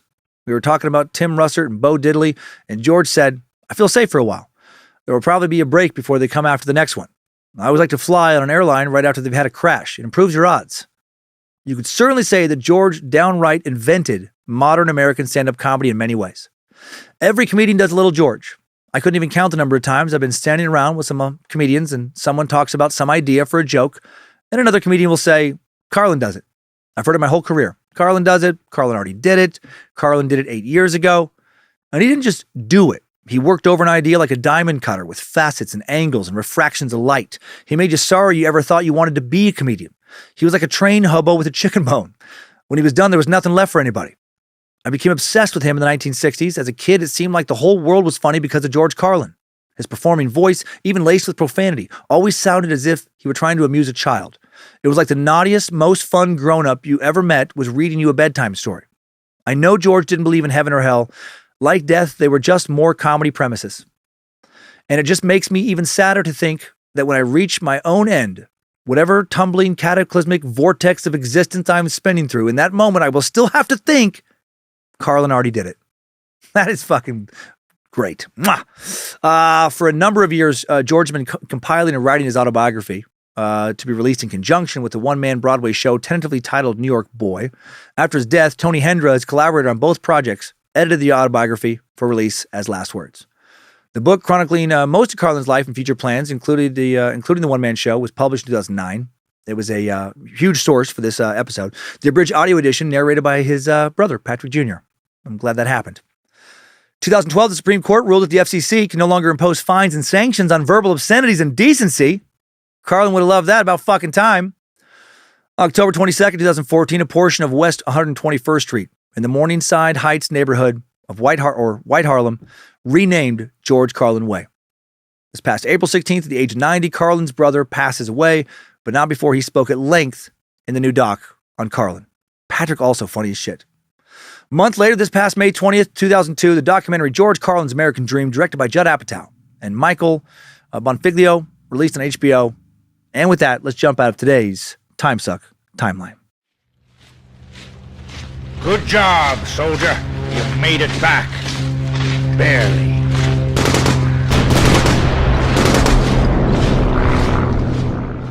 George Carlin, American icon. A complicated person. A person with his own demons, bad habits, far from perfect, but also a man who is on a continual quest to be truly authentic, and I respect that so much. To live an authentic life, and then share that with audiences. Carlin's career spanned half a century, during which he headlined 14 HBO comedy specials, appeared on The Tonight Show over 130 times, constantly evolving with the times, staying sharp, resonant up until his death in 2008. And beyond, in some ways, I think he feels more relevant now than ever. He was a true freethinker who gave a brilliant and comedic voice to an indignant counterculture, a trailblazer like Lenny Bruce before him, who assaulted the barricades of censorship on behalf of a generation of comics that followed him. Upon his death, his website would include the quote, "Language is a tool for concealing the truth." If it was, for George, it was also a tool for revealing the truth, for opening people's minds, their eyes, provoking them, making them think about the forces that govern their lives in new ways. Carlin wouldn't be truly comfortable with expressing all that until the 80s and 90s. It can take a while for us comics to get comfortable enough, to peel enough layers off the onion, to get to the core of who we are, and then reveal that to strangers. It's quite a journey. His early career would be as much about his professional life as a quest to know himself, first as a radio DJ during his time in the Air Force and after, then as a member of the Burns and Carlin duo, touring nightclubs, before striking out on his own, going on a number of TV shows where he perfected some of his early comedic bits like Indian Sergeant and Hippy Dippy Weatherman. He found mainstream comedic success, but it was not enough for George. It felt hollow. He didn't want to just be on TV if it meant he had to pander to middle America. He wanted to make people think. He wanted to find an audience willing to think. That urge would lead him to a breakthrough. Hello, LSD, Third Eye Open. By 1972, when he released his second album, FM and AM, his star was again on the rise. The album, which won a Grammy as a best comedy recording, combined older material with newer, more acerbic routines. And groundbreaking routines like the profane 7 words you can never say on television. He took aim at what he thought of the prevailing agents, of American life, politicians, advertisements, religion, the media, conventional thinking of all stripes. If there was one thing Carlin hated more than anything else, it may have been conventional thinking. He became a voice of resistance, wearing his jeans, t-shirts, always speaking what was on his mind. This would get him arrested several times, even see a case that went all the way to the Supreme Court. George still not done evolving or pushing the envelope. By the 80s, he really became known as America's foremost, most scathing social critic. Also dealt with a lot of problems in the 80s. Issues with the IRS, drug problems, troubled marriage, fatherhood, health. But he gets sober, returned to the comedy scene to record his very best specials with HBO, cementing his status into the 90s as a comedy legend, modern-day philosopher as well. He'd be awarded and lauded so many times, too many times to recap here. He continues to influence comedians, thinkers, just about anyone with a bone to pick with American culture. And I fucking love him. And I hope you loved hearing about him. I loved learning so much more about him. What he did for comedy made what I do possible. I could not get away with the shit I get away with saying if it had not been for Carlin, Bruce, Richard Pryor, Sam Kinison, Bill Hicks, so many others who said fuck you to people telling them they couldn't say fuck you. Free fucking speech made Sachs the First Amendment. Also in the First Amendment, other important freedoms like the freedom to worship whichever God you choose, freedom of religion. You should be able to pray to whoever God you choose, and I should be able to mock that God however I choose, verbally. That's freedom. Freedom to say whatever you want about anything, no matter how much it fucking pisses someone else off. No matter how sacred someone else may find it or offensive. Real freedom is not pretty. It's ugly. It's full of words like shit, piss, fuck, cunt, cocksucker, motherfucker, and tits. Hail freedom.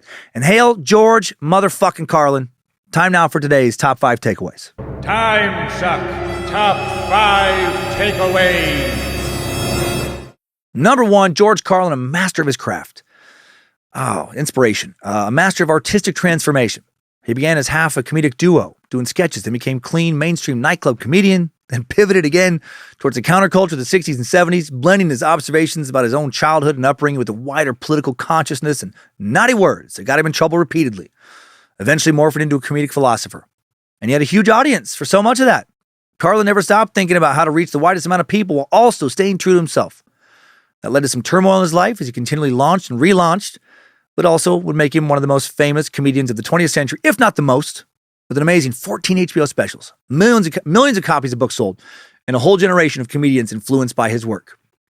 Number 2, Carlin's influences were many, but the most important ones were his upper-class mother, who wanted him to speak like a proper little boy, leading to a lifelong fascination with swear words, and the Irish-American people in his childhood neighborhood of White Harlem, whom he learned to imitate to make his friends and classmates laugh, and of course, Patrick Swayze, who taught that motherfucker to dance like a beautiful angel, a sexy, graceful swan angel creature sent down from heaven to gyrate his hips and flex his taut yet supple shoulders and pecs. Sorry, I meant to say Lenny Bruce. You knew that. Lenny Bruce introduced Carlin to the true counterculture scene. Number 3, Carlin was put on trial for obscenity for his famous 7 dirty words you can't say on TV routine, repeating the words shit, piss, fuck, cunt, cocksucker, motherfucker, and tits over and over again.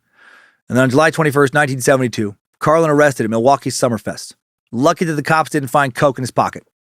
He won the legal battle, then was involved in a subsequent legal battle in 1973 when a man complained to the FCC after listening to that routine. On the radio, the Supreme Court upheld the FCC action by a vote of 5-4, ruling that the routine was indecent but not obscene, and the FCC had authority to prohibit such broadcasts during hours when the children were likely to be in the audience. But unlike his mentor Lenny Bruce, Carlin didn't have to fight these fights himself, which along with the crippling drug addiction eventually killed Bruce at the age of 40. And the world would catch up to Carlin's outspokenness, making him a legend. Number 4, Carlin would die of heart failure, June 24th, 1998. He had long had problems with his heart, including several heart attacks, years of abusing cocaine, doing so much he thought the fucking sun was exploding. Did not help. And number 5, new info. When Carlin was just starting out as a comedian, the internet, obviously not around, he had no way of predicting the extent to which fake quotes would be misattributed to him. Many online quotes have been falsely attributed to Carlin, including various joke lists, rants, other pieces. Basically, some people figured that Carlin was so prolific and had such a distinctive style that they could attribute whatever they wanted to him, and then a bunch of other people would buy it. The website Snopes has addressed these hoaxes. There's many of them. Many of them contain material that run counter to Carlin's viewpoints. Some are especially volatile towards racial groups, gay people, women, homeless, other targets. Carlin was aware of some of these bogus claims before he died and debunked them on his own site, writing, "Here's a rule of thumb, folks. Nothing you see on the internet is mine unless it comes from one of my albums, books, HBO specials, or appeared on my website. It bothers me that some people might believe that I'd be capable of writing some of this stuff." Weirdo Yankovic even referenced the hoaxes in his song Stop Forwarding That Crap to Me with the line, "And by the way, your quotes from George Carlin aren't really George Carlin." One was a piece called Bad American. It starts like this. "I'm your worst nightmare. I am a bad Republican. I like big cars, big cigars, and naturally big racks. I believe the money I make belongs to me and my family, not some mid-level governmental functionary with a bad comb-over who wants to give it away to crack addicts squirting out babies. I don't care about appearing compassionate. I think playing with guns doesn't make you a killer. I believe it's called the Boy Scouts for a reason. I think I'm better than the homeless. I am not the real Slim Shady, so I think that I'm going to stay seated right here in this damn comfy chair. I don't think being a minority makes you noble or victimized. I don't care if you call me a racist, a homophobe, or a misogynist. I am not tolerant of others because they are different. I know that no matter how big Jennifer Lopez's toilet gets, I'll still want to see it."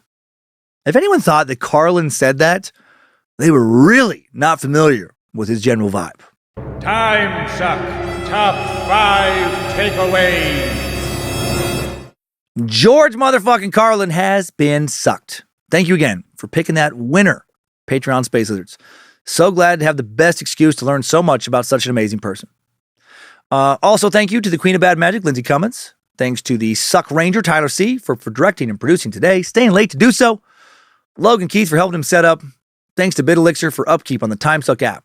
The Art Warlock, Logan Keith again, creating the merch at badmagicmerch.com. Helping run our socials along with the Suck Ranger and a team managed by our social media strategist, Ryan Handelsman. So many people. Thanks to producer Sophie Evans. Initial research this week. Thanks to the All Seeing Eyes, moderating the Cult of the Curious private Facebook page. The Mod Squad, making shit on Discord. Keep running smooth.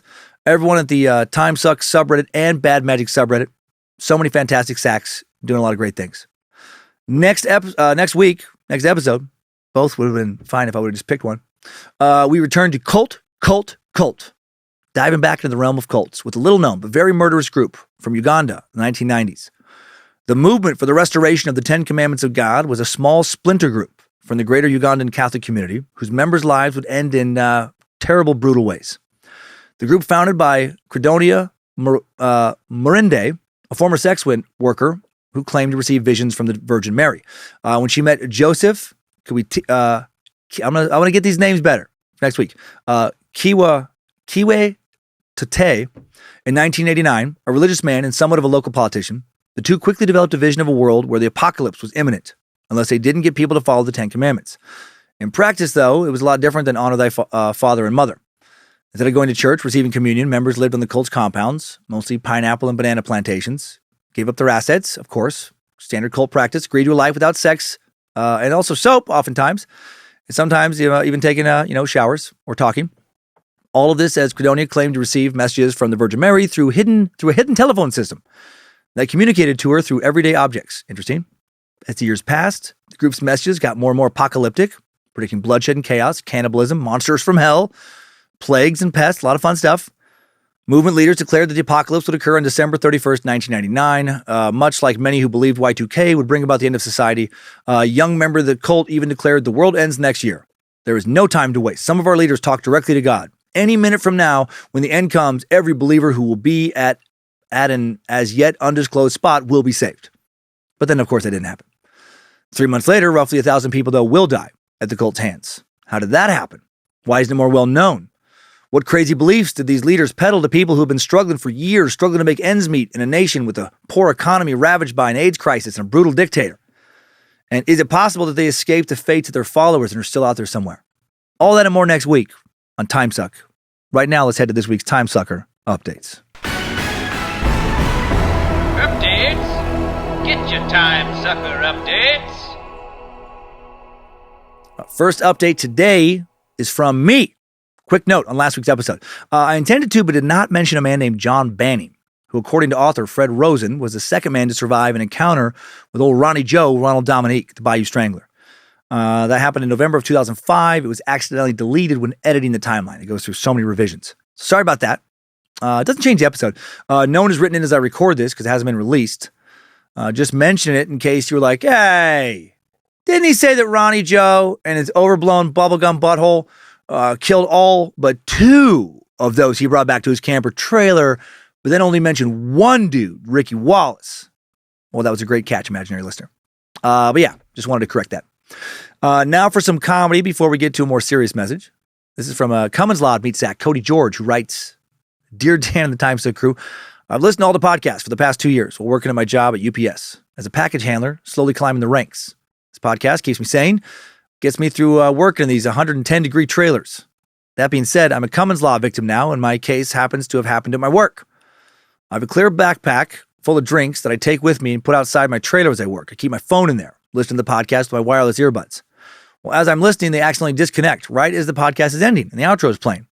And I started again with my smartwatch, not thinking that it will loudly, at ear level, outside of my trailer on my phone, when my supervisor is walking up, play you saying, now I come almost every day. If I stopped coming, I would think 2 months tops, someone's getting killed. He stops to listen and then hears you scream, do you have any idea how blue my balls are? After he gets an earful of this, he finally walks around the corner. I see him with a look on his face that I have never seen before. I hope that made your day. If you happen to read this on the podcast, I'd appreciate it if you gave a shout out to my brother Tyler George for getting me into the suck. He used to be a dick, but I guess he's all right now, LOL. Thanks for all the hard work you put in everything you do. Fuck you, fuck your family, Cody George. Thanks for sharing your pain with me, Cody. I appreciate it. And fuck Tyler for leading you into this weird world, almost getting you fired. That's what his real plan was. No, seriously, thanks, Tyler. And thanks, Cody, for helping us all get the shit that makes our lives work, being delivered right to our homes. Thanks for doing what you do. Now an update to the Catholic Church sex scandal suck, which just came out yesterday as I record this. Coming in from a sweet Canadian sucker, Kayla, who writes, Good day, Master Sucker. I'm a Newfoundlander, space lizard, writing to give you some more information about the absolutely appalling behaviors of Catholic priests and the cover-ups by the church. Opened in 1898, Mount Cashel Boys' Home, a.k.a. Mount Cashel Orphanage, was run by the Irish Christian Brothers of the Roman Catholic Church. In 1989, the Royal Newfoundland Constabulary, sorry if I'm probably butchering that word, reopened investigations of child abuse from 1975 at the home, and the, quote, public learned that the foster home had for decades been the site of repeated acts of physical and sexual abuse performed by Christian brothers against boys who lived there as wards of the state. Religious authorities were aware of the abuse, did little, if anything, to quell the misconduct. The crimes were covered up for years with the assistance of police and local government. Damn. Growing up, I lived down the road from and played with the daughters of Derek O'Brien, who wrote the book Suffer Little Children, an autobiography of the abuse he suffered as a child in relation to this. My dad luckily never grew up in such conditions, but has told me with the stories of the terror that came along with besmirching a member of the clergy, you did not speak ill of priests no matter what, or you'd be punished severely by your parents, teachers, or other adults who were meant to protect you. Currently, the Catholic Church is in the process of selling many religious buildings to pay the reparations awarded to the victims, as if the Vatican couldn't cover this cost easily without putting the burden of their misconduct cover-up on parishioners. The Catholic Church is the absolute epitome of hypocrisy and is a major reason I do not believe in organized religion. Keep sucking. I hope Lucifina personally ensures pedophiles roast slowly. Your loyal spacer, Kayla. Well, thank you, Kayla. I mean, it is just so disheartening. It's just scandal after scandal after scandal. Government's protecting the church in some instances.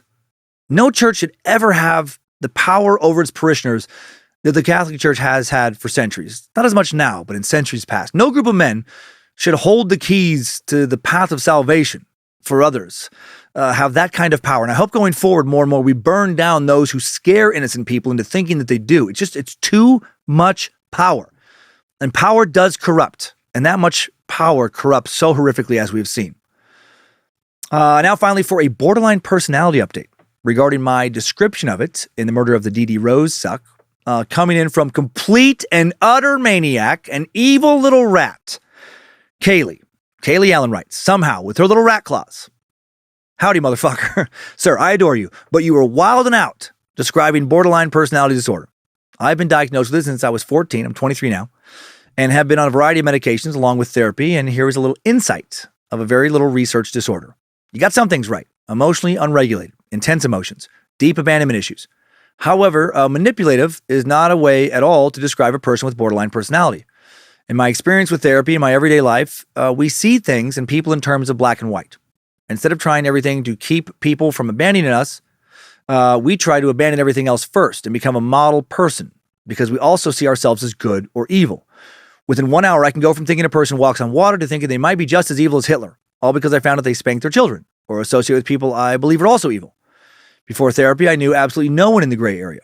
I either loved or hated everyone I knew, and how I felt about each person was constantly changing. We are often confused with people who have bipolar disorder, but instead of having weeks of depression, weeks of mania, we have these extreme feelings and more within an hour or so. I've had experiences where I've had lunch with my mom, we've laughed, joked, had a great time, but I thought her facial expressions didn't match what she was saying. So she left thinking we had the best time. I left thinking she only wanted to hang out with me to get knowledge of me and use it to hurt me later on. Obviously, I was being delusional, but in the moment, it felt very, very real. The best way I can describe living with BPD is like living life with a veil on, and one day the veil gets removed. Then because of that, it feels like you can see between the lines of every action. But half the time, there weren't lines there to see between. It's like having a gut feeling about everyone and everything, but half the time, you only have that feeling because of a delusion. Everything is scary and unpredictable, especially people, because people are the only things that are guaranteed to hurt you. Just a little insight, because I felt like you made it seem like evil little rats and that we want to manipulate everyone to get what we want, / hurt everyone around us with little to no compassion or reason. May Nimrod be with you, Kaylee Allen. Well, Kaylee, thank you for both the phonetic help with your name. You know my brain does not assume well in that regard, and thank you for humanizing this disorder. Yeah, it seems like manipulative, poor choice of words. Words are hard. Genuinely sorry you have to fight your mind like that in daily interactions.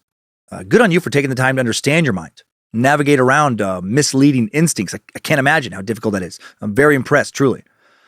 So sorry if my depiction painted those with that disorder as evil. Unfortunately, many of those who have it, according to what I've read in both true crime stories and psychological journals, do not combat the disorder well, and instead do end up greatly harming those around them due to their paranoia and maybe instability. A better word than manipulation. I should have at least addressed how hard life can be to navigate from the point of view of someone who has it and shown more compassion in that regard. Great reminder for me to do so. So hail you, Kaylee Allen, and may Nimrod help you continue to overcome and push forward And that's all for today. That was a lot of words, maybe the biggest episode yet. I think my mouth's about done. It was a big one and a fun one. Thanks, time suckers. I needed that. We all did. Another Bad Magic Productions podcast is done. Say fuck this week, or cunt, or cocksucker, or tits. The world won't end, and it might feel good. Say fuck those cunt politicians on both sides of the aisle who do so much more to divide instead of unite us. Carlin would like that. I think he'd also like you to keep on sucking.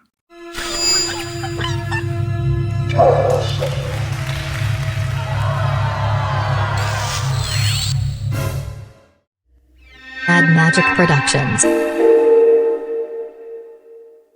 I would like to now say the 7 dirty words you can't say on Timesuck.